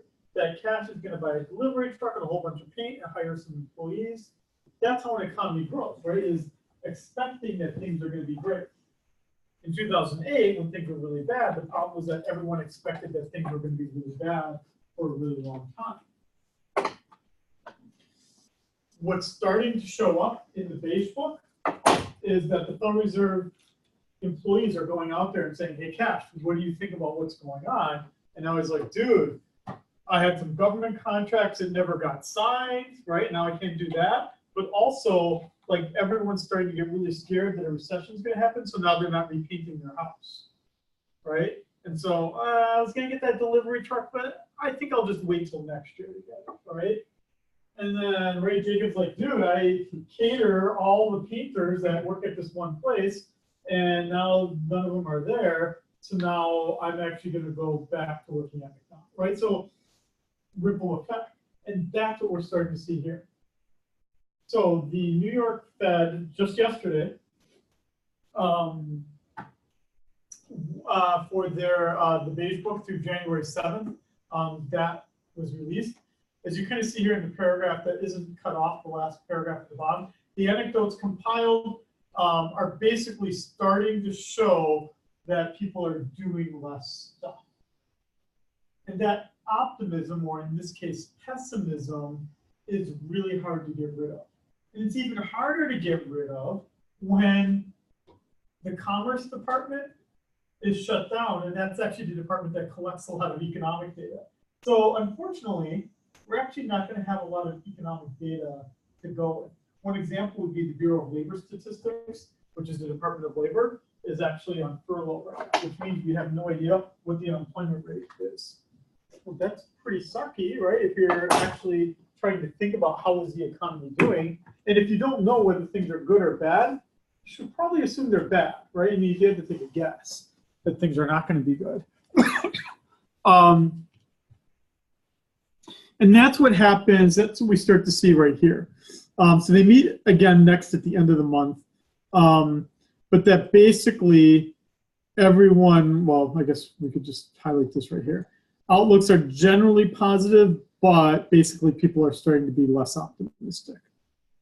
And it's like a snowball going down a hill, right? So that's when things start to get worse and worse and worse and worse. Wait, so they're not meeting every day and discussing this? The Federal Reserve? No, they are meeting. They are meeting about it every day, but they're only formally meeting on January 29th or 30th, and then they'll make a decision about interest rates. So it's here again another example here. So at the Philly Fed, I think that's District 3, right? So they're saying here that the banks are saying that the people borrowing money from them are jittery due to economic uncertainty, and that the builders are starting to say, maybe we don't need to build as many projects as we were going to. And this article from the Wall Street Journal just yesterday, Fed's beige book shows concern mounting among U.S. businesses. I would posit that this was actually the most important article in yesterday's Wall Street Journal. And it didn't get a lot of press. Well, if you read the Wall Street Journal, it did, but I don't think people really paid as much attention to it as they should have. Because then look at this. So right now, well, I guess now there's NAD. But so now we have the odds of a recession at 1 in 4, which would be the highest it's been since January or October of 2011. So I guess the other part of this was the traditional way again that these shutdowns are generally taken note of is that, again, in general, shutdowns have been very short. So it's not like businesses say, right? So if Cash's painters just didn't get their government contract for a week, who cares, right? I mean, it's not that big of a deal, right? Because he just shows up the next week. But what becomes the big deal is that now we're almost 4 weeks into the shutdown, which would mean that a month into the shutdown, Cash isn't, he's not an ATM. He doesn't have unlimited cash to just keep painters on dole, right? On his, on his payroll. So he's going to get rid of it, doing what he's got to do, right? He's going to get rid of the truck. Or what you're seeing, apparently, I haven't done this, so let's just do this in real time here. I've never contributed to one. Has anyone ever contributed to a GoFundMe? No. No one? I've never done it. I got asked once. An ex-girlfriend's cat was sick, and I think she sent it to all of her contacts. I didn't give any money to it. That's what in our old class, what's her name? Christine? Oh yeah, she had it too. That's right. Yeah. That's right. We saw those things too. Yeah, no, and that's why I thought of this longer, and I was realizing, but in that case, didn't she say the cat got better? Yeah. Because that was her boss, right? I think she donated $10. But I think it was her current boss. In this case, it was I had an ex, and it was some sick dog, cat, or no, it got hit by something. Oh, man. I like cat. I do really like cat. I like cats more than dogs, but I mean, pets and cars, I mean, they're just, Oh, here we go. I need someone that's a government employee. And apparently, this is what everyone's doing. Wait, you can browse people to donate to? Oh, this person. Oh, man, what's happening to him? This is just sad. Oh, that looks like a nice little dog. Dog? Do they? Oh my god. That one's completed. Quite a few that got How over. much goes back to GoFundMe? 5% or something? Yeah, didn't we look at this in intermediate? Yeah, I thought it was a Well, that's a lot. Like 100 grand. Okay, so let's look at one. Search. Asking for a lot of money. I don't think I would ever do it. If I had a sick dog, Can we search if people Well, y'all are- ask for tuition? oh sure. You put you just walking. William Wallace III needs money. Some be at the top of the list. Glendy needs money. Dude, you got $1,000. Dude, that is crazy. I would set my free. Don't you want a better picture? This kid looks, he's got no eyes, and this kid's gnawing on a bottle. You owe? $602. Not me. I think she did a screenshot of what she owes. She needs the money for spring 2019, first language Spanish, quickly learns English. When she started preschool. What? That doesn't count. Okay. Oh, I think. Oh, I see. She's undocumented. Never gave much thought. Gave much thought. I think she means not taught. Reading. Not gonna proof it. She needs $602, but she got all of her money, I guess. Yeah, she got more than she needs. Let's look at other ones. What? Doesn't the military pay for it? That's what I said. Well, He needs $12,000, and he got almost $6,800. maybe. I don't know. Put it all on strippers. Look at this person, $60,000, and she got $11,000. That Damn. must be like a master's, maybe? Wait, no. Berkeley though. They got Yeah, loans. never mind. Oh, that kid made 25, 15-year-old grad though. Oh, dude, I would. He Mm. seems to have a bright future ahead of This him. person needs $18,000. She looks like serious though, right? Yeah. That's a good picture. What is the guy in the front? Next to the blue jacket. Yeah. Let's see. Adam needs money. Why? But I'm looking at this for a reason. Dang, I just She only needed $500. That's pretty nice. I don't think people would actually do it. You should do this, man. I'm not going to. I'll make it my first time I ever give to it. $1. I'll give you something. I don't know how much. 350. 250. Yeah. 325. Look at that, $10,000 for two. I don't know how I don't know how I feel. Where's all about this money coming I from? know. Do we have the? Dang. A lot of people have a lot of money to kind of just. Yeah, where's this all? But this guy, where is he going to that only costs $500? Look at it though. Okay, let's look at it. Going hunting. He's going hunting for something. He wants to be an actuary. Good.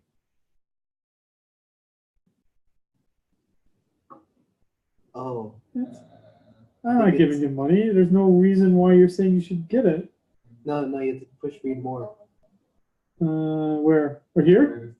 No, it's, Wait, It's just like his family told me. yeah, his story is. that's it. Oh, that's the story. Does he have a story, or is he No, just? that was the story. Scholarships and what's it called? It covers most. There's still some- $50, $50, 25, 50, 20, What if people just- 50, I know. 50, I know. This is $10. They don't get money days at the graduation. That's what happened. This is the What confuses me is like at the bottom there's a random chick. She has like no money, but why do other people get money? Like and it said last 1 year ago. Well, right. So in Kristen's case, when she pointed out, it was the boss. So the boss could be like if I came to you and said, "Dude, my kid needs a new arm. Give me money for my kid's new arm." Like, I'm sure I could get most of you to put up something for it. But there's probably something about the social mores of: is it appropriate of your professor to ask for money from you? Is it really appropriate for me to even, like, as a fellow human being, like, do I need to bring my crippled child in here for you to, like, throw some money into a can? Like, I mean, like, what do I got to do? What do I got to do to, like, this is just hard, though, because all of these people are deserving, but all the amounts are so different. Why is this baby need $50,000? because if you saw his face, you wouldn't care. Oh, wait. Is it the baby or is it the husband? Oh, now that's how they get you in there. Now I want to see. Don't click it. Oh. Wait, was he just born? Or is he dead? Oh. Someone's got to be. Wait, the father's dead, right? Oh. Is he? If he is, then that makes sense. He Oh, is very- okay. Oh. Okay. Okay. So see that, Okay. but You can start at lower end. isn't that why we buy health insurance, life insurance? But oh, come on, little kid, come on. Why would you only give him $45? Would you want to give him more? You're judging the people. No, but see, doesn't that that story is different than Uncle Hunter? Hunter. Anyway, no, but the reason why I'm doing this wasn't Kristen's story of the boss or mine of the ex needing something for it, which I don't care what Emily Post says about what's appropriate or not. Just like you don't invite an ex to a wedding, I don't think you should ask an ex to give something to a GoFundMe. A boss, I don't think a boss should be asking their employees to do a GoFundMe. Federal employee.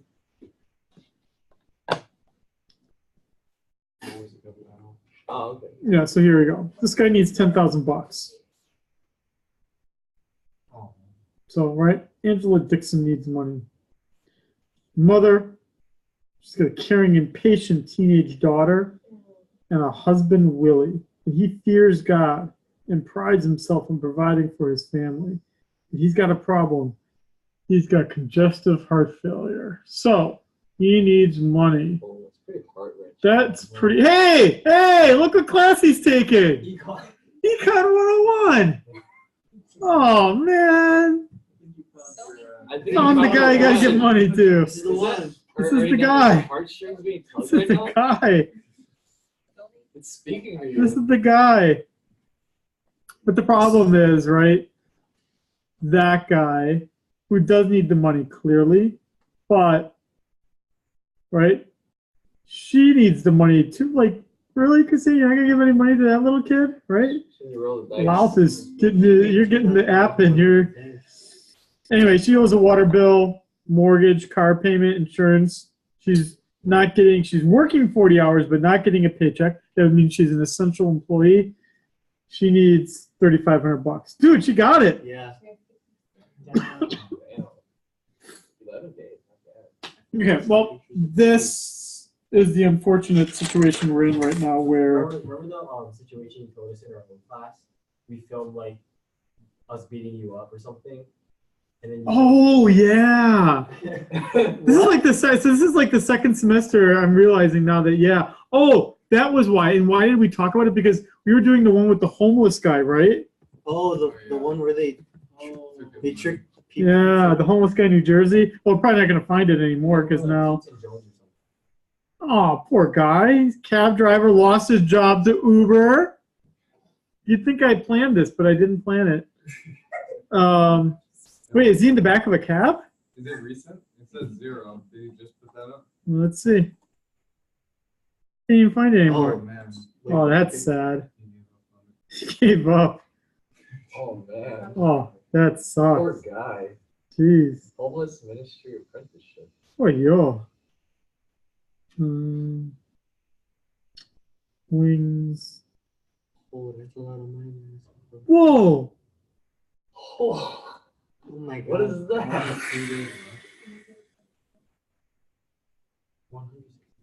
Only 2 days left. They want a mortgage at church or something. Or take it How out. are you going to raise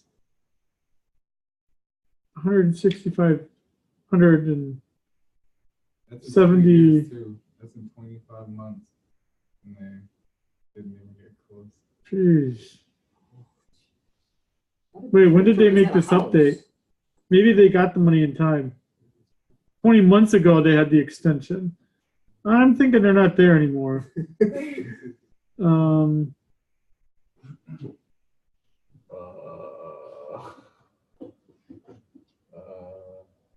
No, don't play the video. No, I'm not going to. So if it doesn't make it, it gets refunded, yeah? I don't know how it works. I have no idea. What happens? Does anyone know? Because you're funded down. If you don't make it, so if you don't make the 165,000, you don't get anything, or do you get the Well, least? I don't think so. That's cutthroat. I think that's only Kickstarter. If, you know, I think GoFundMe, you just give them the money. Mm. Okay, so the reason why we could do this is someone came up with the ingenious idea to do a GoFundMe to fund the wall. Wait, that worked? So, Oh no! 3 minutes ago, someone donated 25. so yeah, so this was the whole thing. Let's build. So if the idea was if people aren't going to give me the money for if the government's not going to give me the money for the wall, let's do a GoFundMe for it. Which is kind of a sad state of affairs, right? Because now we're talking about federal employee being forced to work but not getting any wages. So then she has to do a GoFundMe so that we all, right? Isn't that what we pay taxes for, right? Isn't that GoFundMe basically, right? Is that I pay her wages through taxes. And that taxes should be building the wall, but now we're doing a GoFundMe. I mean, and here's my closing comment on this, because I don't want to talk the whole time here, but the closing comment on this is, let's think about why do we pay taxes. And some of you have heard me talk about this before, but the reason why we pay taxes is because, well, for 2 reasons. First, there are things like this wall or whatever, think of big project that has to be paid for, right? Or the rail, or if you're a big government project. It has to be paid for somehow, and the only way to really do it is through taxes. Because if I said, right? Let's say that all together collectively we had $5 billion or $10 billion. Then if I said, dude, we need to come up with $10 billion to build the rail, could you please give me some money? You're not going to give me the amount I need. The only way I'm going to get the amount I need is if I say, if you don't give me the tax money that you owe me, I'm going to put you in jail. Right? I mean, that's essentially the way, the only reason why society works is because the IRS has the power to throw you in jail if you don't pay your taxes, right? And the government always gets its tax money, right? Through audits, through liens on your estate after you're dead. The government always gets paid what it is due. And it has to, because, what do we call it? If they, why can we not rely on voluntary contributions? No one's gonna give it. Right? And so what do economists call that? Or what would you even just call that in real life, I guess? There would be freeloading, right? I mean, I lived in Pennsylvania for 3 years, and in Pennsylvania, almost every community had a volunteer fire department. It never made any sense to me. Why would you want to have a fire department that didn't have any tax money, and like it turns out that like Brent likes fires, and so he volunteers his time and resources. One, it's creepy that Brent likes fires that much, right? Why should I make him be fighting the fires, right? If he wants to be a firefighter, right? What do we do here in Honolulu, right? We pay him a wage, and then he, right, it's a job, and he fights the fire. It's a little bit better than just saying, here's a hose and go to town, right? And you got to give up your life to like fight the fire. That seems, because there's not going to be enough Brents in the world that are going to give up their time freely to like fight fires, right? And so it's always going to be underfunded. If we don't tax something to finance it, there'll never be enough. So an example of that would be libraries, right? I live right by the Manoa Public Library, right? It's funded out of state tax revenues. Well, 100 years ago, about 150 years ago, 120 years ago, in the United States, public libraries did not exist. They were all subscriptions. So it's like you had to pay voluntarily money to join the library that you could go then check out books, which would mean if you were a poor kid, you had no right to go to the library because your parents would have had to pay the subscription. So right till 100 years ago, 120 years ago, the government said, that kind of sucks. Like, we should kind of make it part of what the government does. So, right, so then the government now, right, has a library and you can get books there for free. Same with the wall here, right? So the wall would be something that then we would finance. So there are public projects that taxes serve. But then the other part of it, right, is, and I think I've mentioned this to some of you as well, is that, right, my wife and I together probably pay enough in taxes that it probably exceeds what some of you earn as income working full time. Now, if I'm paying, let's say, a degree of 2,000 times more what you pay in taxes than what I pay in taxes, in some sense that seems right and fair because unless one of you is secretly rich, I probably make more money than you, right? And I should be taxed more because the burden of paying a tax isn't as big for me, right? So if I get taxed like, let's make up a number. Let's say that my tax rate is, well, let's say I'm in about the 20% tax bracket, right? Whereas most of you are probably in the 15% tax bracket or 0% tax bracket. I mean, yeah, it sucks. I don't like my taxes. I don't like paying 28%, but it reflects the fact that once I was at the 0%, 10%, 15% tax bracket, right? You work hard, you earn more money, yeah, you got to pay more money too. But the whole idea is that the transference of wealth from me, money bag shining, right, to you, poor student, right?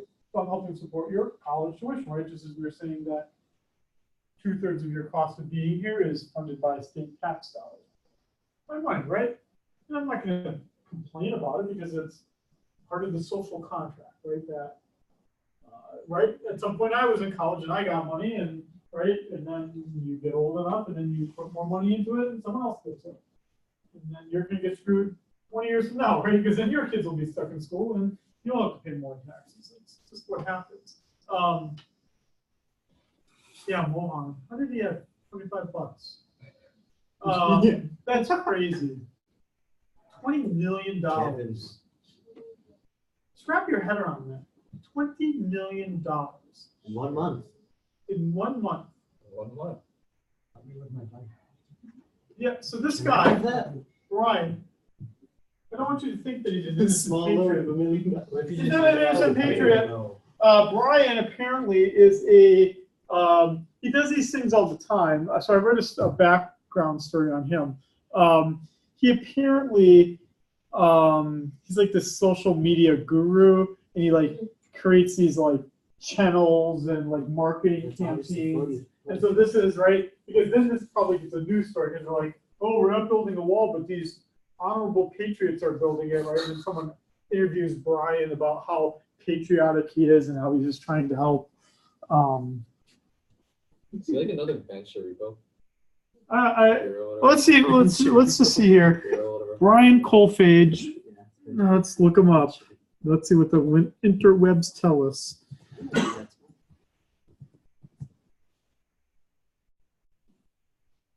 Is he the disabled? He could be. Wait, is it? Is that the same guy? Yeah, that's him. Mm. Wow. Are you sure that's the Well, social media guru?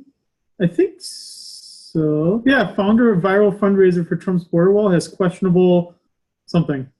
It's probably not good. If it's questionable, something's probably not good after that. Oh, let's look at his Wikipedia page. Let's go with what the gods tell us here. Oh wait! Oh, all the money's coming back. What? Everyone's getting their money back. Yeah, I got canceled. Oh, why is Mohan giving $25? What's he doing? Most known for most severely wounded airman to survive any war. That seems impossible to know. Because isn't that qualitative? That's not quantitative. How would you? I mean, think about all the people who have like post-traumatic stress disorder, right? I mean, people get really fucked up from that shit, right? No. I mean, seriously, like, why wouldn't you say that they're wounded, right? I mean, the qualifier is airman, so it's only in the air. no, but I think the thing well, let's look at who authored this, right? Can't we look at who authored this? How do we look that up here? Wait, what? No, we can look up who authored this here. View history? Yeah, I think I got to view the history. Well, I don't want to edit it. I don't want to edit it. I don't want the guy to get grumpy at me. I'm going to guess here, though, that this guy did it. Oh, I'm guessing. He puts it most. No, I'm sure he did. Executive order what? Is he actually from Order 66? Or was he actually? I'm not going to read through all this. I don't care that much about the guy. I'm sure somewhere in here. I doubt that. Okay, maybe I'm just a mean person. I shouldn't be mean. I don't know if I would. Question. Yeah, but again, like, how do you separate that from the guy who's like all fucked up, like in the head from like war, right? I mean, I heard the GoFundMe, they like took it down.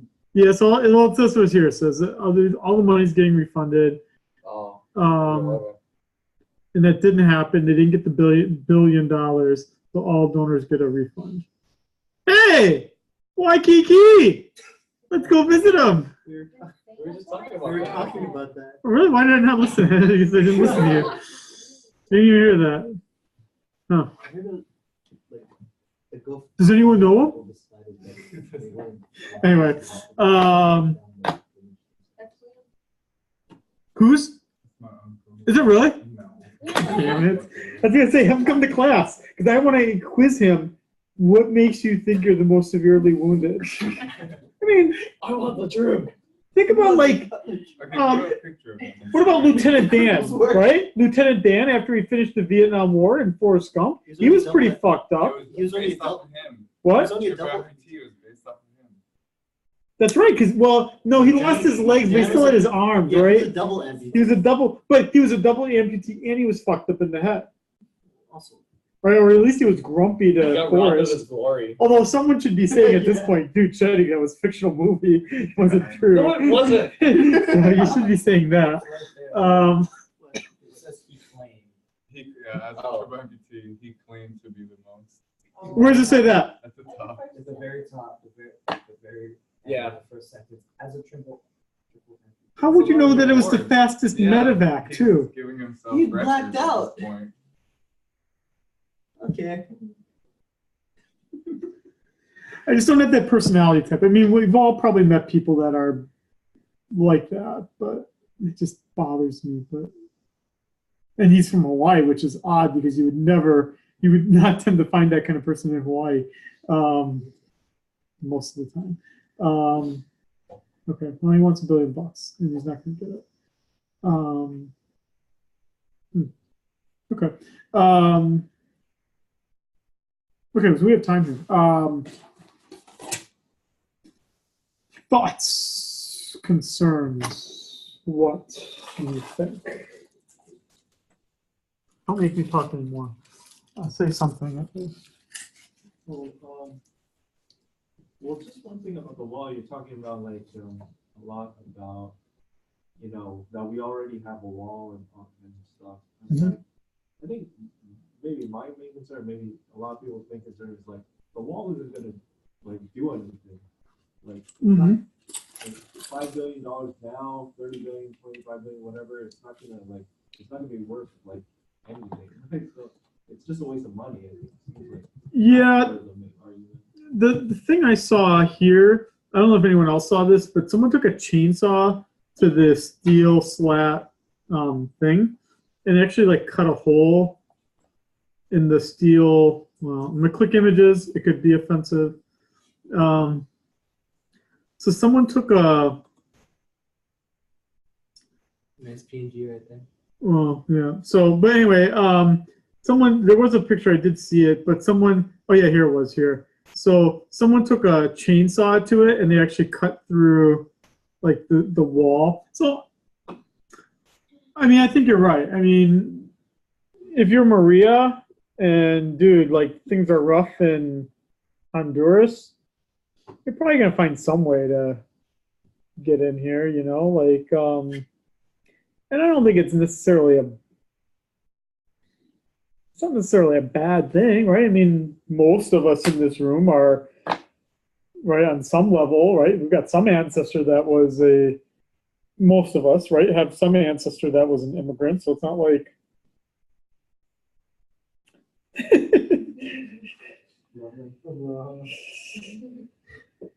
That's the northern border. We don't worry about that. Yeah, it's a northern border. So, yeah. Or, I mean, but again, the idea is that, yeah, it's like hypocritical, right? Like, why do people always get up in arms about a group of people when they were that person, like, before that, like, right? It would be like, well, the example was, what's that? Like this weaselly little guy from the White House. Weaselly, Gotta be like, more specific. There's a few. well, there's this guy though. What's his name? No. Immigrant. Trump administration spokesperson.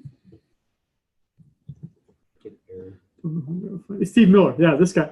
So his parents, or I think his grandparents, like survived like Auschwitz or something. So like, or they were from like this guy, yeah. So Jewish family comes to California in the 1900s when the Russians were kicking them out of Belarus. His great grandmother came in 1906 from Azerbaijan. And this guy really doesn't like immigrants. Now, it's hard. It's hard for me because I don't share those beliefs. I understand that people can have those beliefs. It's just hard for me to understand the logic of it because, right, you read these kinds of lines, which is what we know is true, right? I mean, Dude, like my wife came to the U.S. when she was 6 or 7. Came after the war was done. They come to the U.S. They work really hard. They get away from the communists, that took over the rest of Vietnam after the war. They work hard. They don't piss anyone off, right? Which is typically what immigrants do, right? They learn the language. They work hard. And they move typically in their lifetime one ring up on the social ladder, right? Better than living in post-war Vietnam, not as nice as like, there's always the few that like rise to the top right away, but for most immigrants, right, you rise up 1, 2, 3 levels, you've got a stable roof over your head, you have food every month. Things are better than they would have been if you had stayed in Vietnam, right? Or stayed in the country that you came from. That's how it is. I mean, my generalization here, that's how it typically is for most immigrants, right? Even a poor immigrant here typically has it better than when they were poor back in the country that the person came, typically, right? For the most part. And again, we're going outside of the really bad things that can happen, right? When we talk about like indentured servitude and, women, being forced to do property. We're not talking about those. We're talking about person getting into the U.S. My father-in-law started out as a dishwasher, right? He didn't know any English. He rose, by the time he retired, he rose to the level of forklift operator.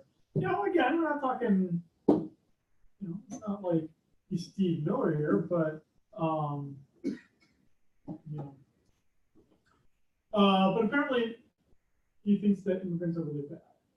Now, again, you can have that belief. He's entitled to that belief. It's just hypocritical when you're the child of immigrants to say it. But being a hypocrite never stops someone. Santa Monica, though, huh? Wow, he's young, huh? 33? Wow, you're thinking that's old. I'm now starting to question, what am I doing with my life? I'm 9 years older than him, and I'm not. It's a nice suit he's wearing. I don't even have that nice suit. Anyway, yeah, so that's part of it. What else? Someone's gonna say something here. Yeah, right, yeah. Isn't Tulsi running for president? Yeah. So what is she? I wonder what she's gonna do. Yeah, I don't. The only part I know about Tulsi is that, I know she's our congressperson, right? Yeah. She, like, what's the whole thing then with like gay lesbian groups? So right, so she said like something a long time ago. Like, but she's a pretty strong Democrat, right? now. Oh, now. So was she a Republican before that? She had her views. I just kind of brushed over it today at work. You can just Google Tulsi Gabbard. Well, her dad was a politician, right? A Republican. Something Was he? like that. Yeah. She's from Samoa. Wait, people from Samoa, is that they're residents or are they citizens? How does that work for Samoa? And is it American Samoa? Yeah, it's American Samoa. I think you get citizenship, but you just don't get a vote in the House. Right, but don't you have to be born in, well, I'm sure she's figured this out, right? I'm sure I'm not the one. But I say that because that was the whole, remember in district for Waianae, for the state house, there was a person running on the Republican Party, but it turned out that she was from, I think, Samoa, not American Samoa. And then it turned out she couldn't run for the state house, which is how then a UH West Oahu student got voted into office, an econ major. Did you know him? Know her, yeah. No, that was why I had to be at for the inauguration yesterday. That's all, yeah, Shai. Yeah, Shaylin, yeah. I think the dad was a part of like a group or something. Hers. Hey, she went to HPU. Wait, how did she graduate in 2009? How young is she? She's 37. 37? Jeez, what am I doing with my life? You're raising the next generation. Yeah, I know, but oh, she's been married twice already, huh? Oh. Eduardo? Now she's with Abraham. Hmm. Yeah, what's her? Oh, Mike Gabbard.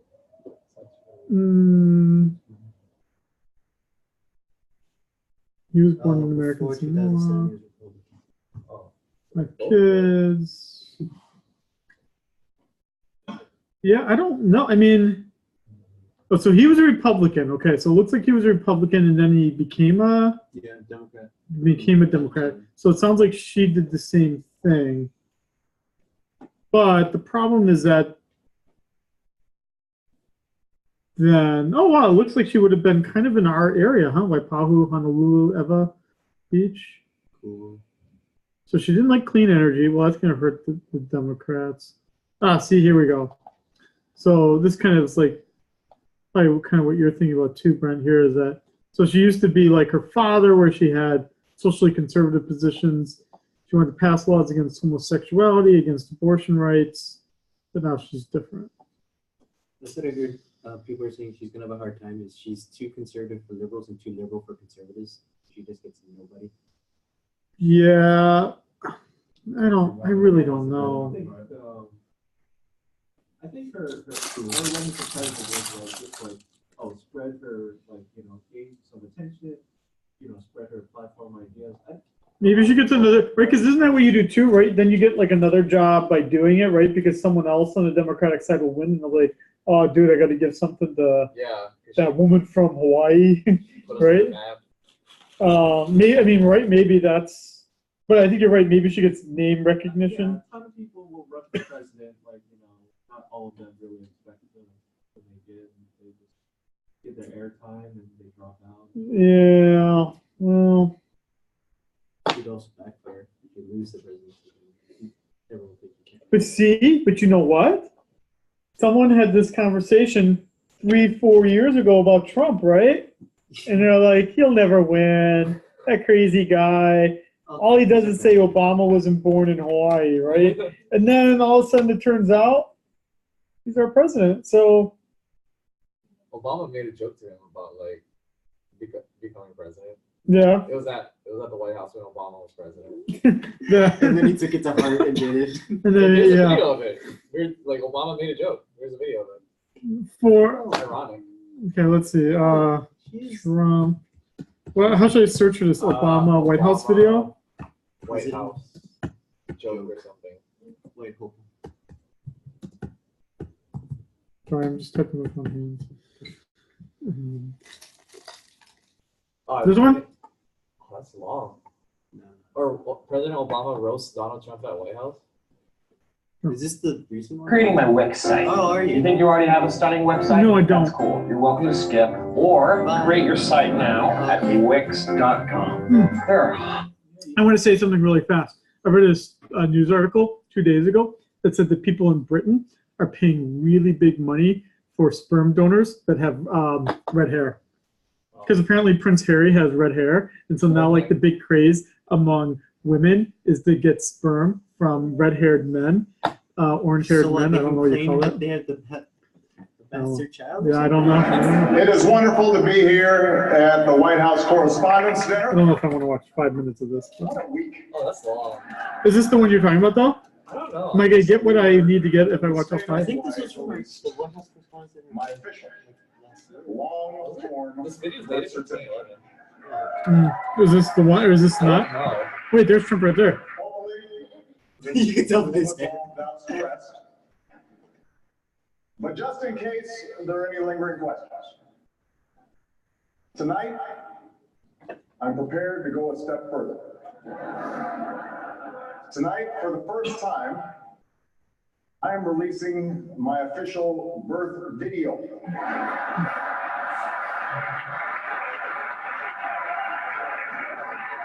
We're just watching. Now, I warn you,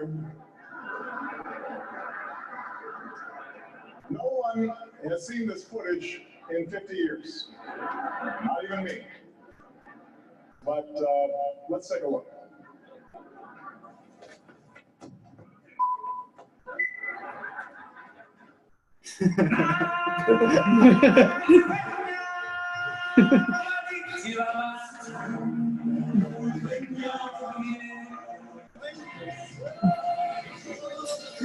Oh, this date is the right time. Yeah, timestamp.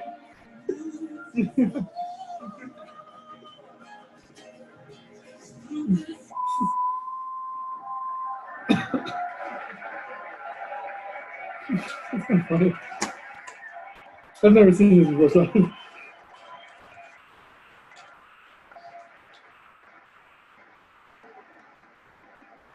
Oh, well. Back to square one. I want to make clear to the Fox News table, that was a joke. That was not my real birth video. That was a children's cartoon. Call Disney if you don't believe me. They have the original long-form version. Michelle Bachmann is here, though, I understand. And she is thinking about running for president, which is weird because I hear she was born in Canada. Well, sure, I have no This idea. is how it starts.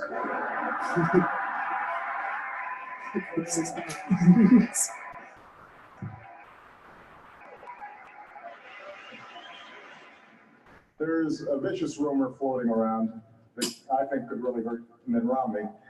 I heard he passed universal health care when he was governor of Massachusetts. Someone should get to the bottom of that.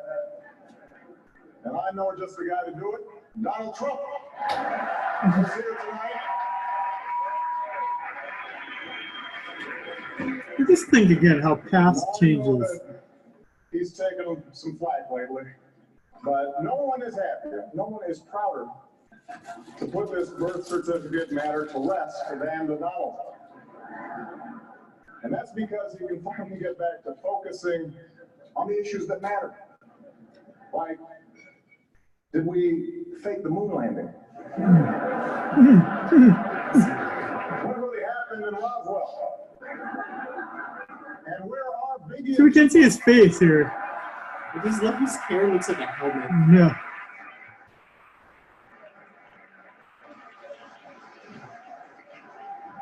Didn't it seem like a simpler time? Obviously, we all know about your credentials and breadth of experience.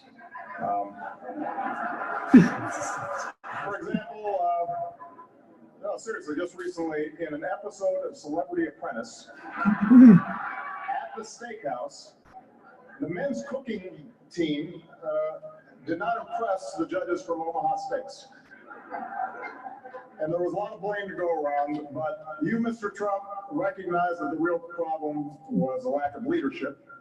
And so ultimately you didn't blame Little John or Meatloaf. You fired Gary Busey. And these are the kind of decisions that would keep me up at night.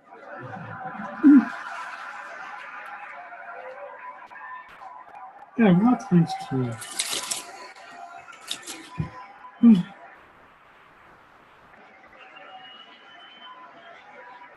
Well handled, sir. Well handled. Say what you will about Mr. Trump. He certainly would bring some change to the White House. What have you done? Yeah. No.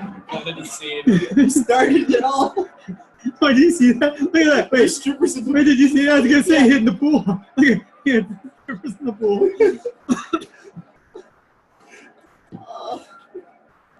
all started with a joke. Good. You're right. Yeah. No. Okay. I don't know. I feel like I have to give equal time to someone else. You know, I don't know who to give it to though. Hey, Michelle Obama did carpool karaoke. Okay. Okay. I'm gonna post this.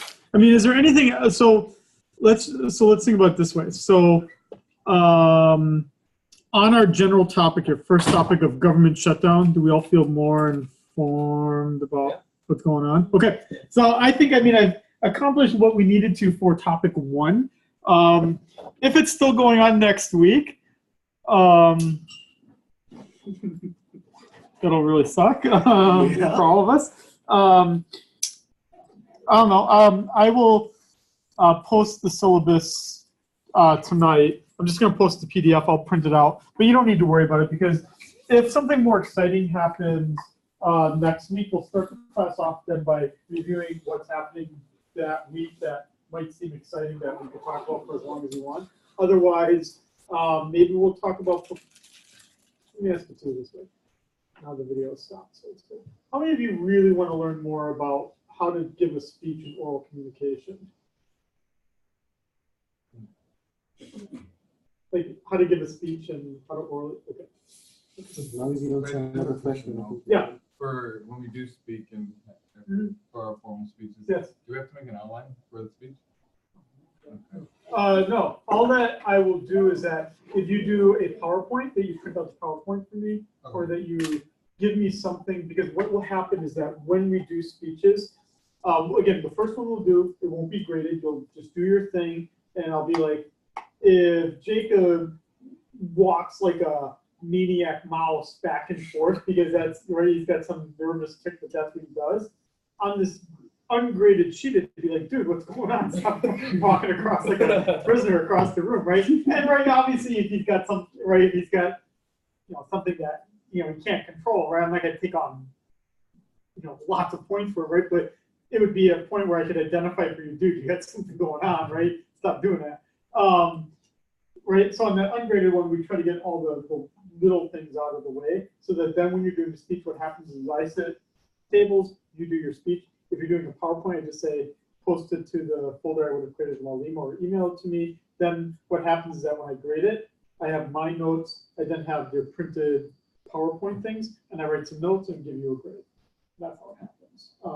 If you just came up and you just did a speech without a PowerPoint, I would use my notes. If you had an outline, I could add it to it. But otherwise, I just rely on my memory and my notes of what I'm writing to know what you need to do.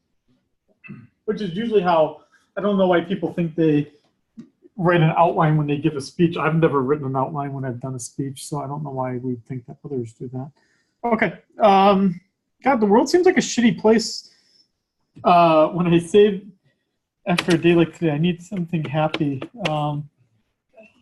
Drugs, yeah. I don't know. Yeah. Well, go off into the world. I'm sure things will get. The wall thing will get figured out, and the shutdown will stop at some point, and We'll talk about it. And if not, we'll talk about it. Yeah. Okay. I've got shoes for you. Oh yeah. Either that or I can give them to you on Tuesday. What you want now? Okay. Can we meet? I'm gonna send out the email tomorrow. Yeah, can we? I'm fine with that. Around the same time, 45 minutes.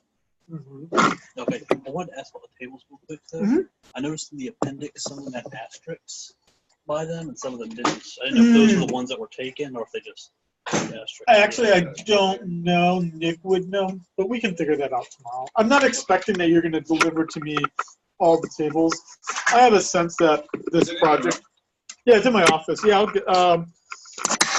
You got to run right now? Yeah, I'll give it to you Tuesday. Yeah. Okay. It's not like you need to keep shoes right now, right? Yeah, dude. Yeah, Papa. See ya. Yeah, I don't know, man. The world seems like a fucked up place. Yeah, I guess that's true. I don't usually. So that's why this class is always odd, because probably but not much I can do about it. And what am I going to do? Just avoid it. Yeah, so for the tables, yeah, I noticed I did. Do you remember like an example of a table? Because I know what you're talking about. Do you remember a table though that was like that? Do you remember a title of a table that was like that? I know there were some tables that were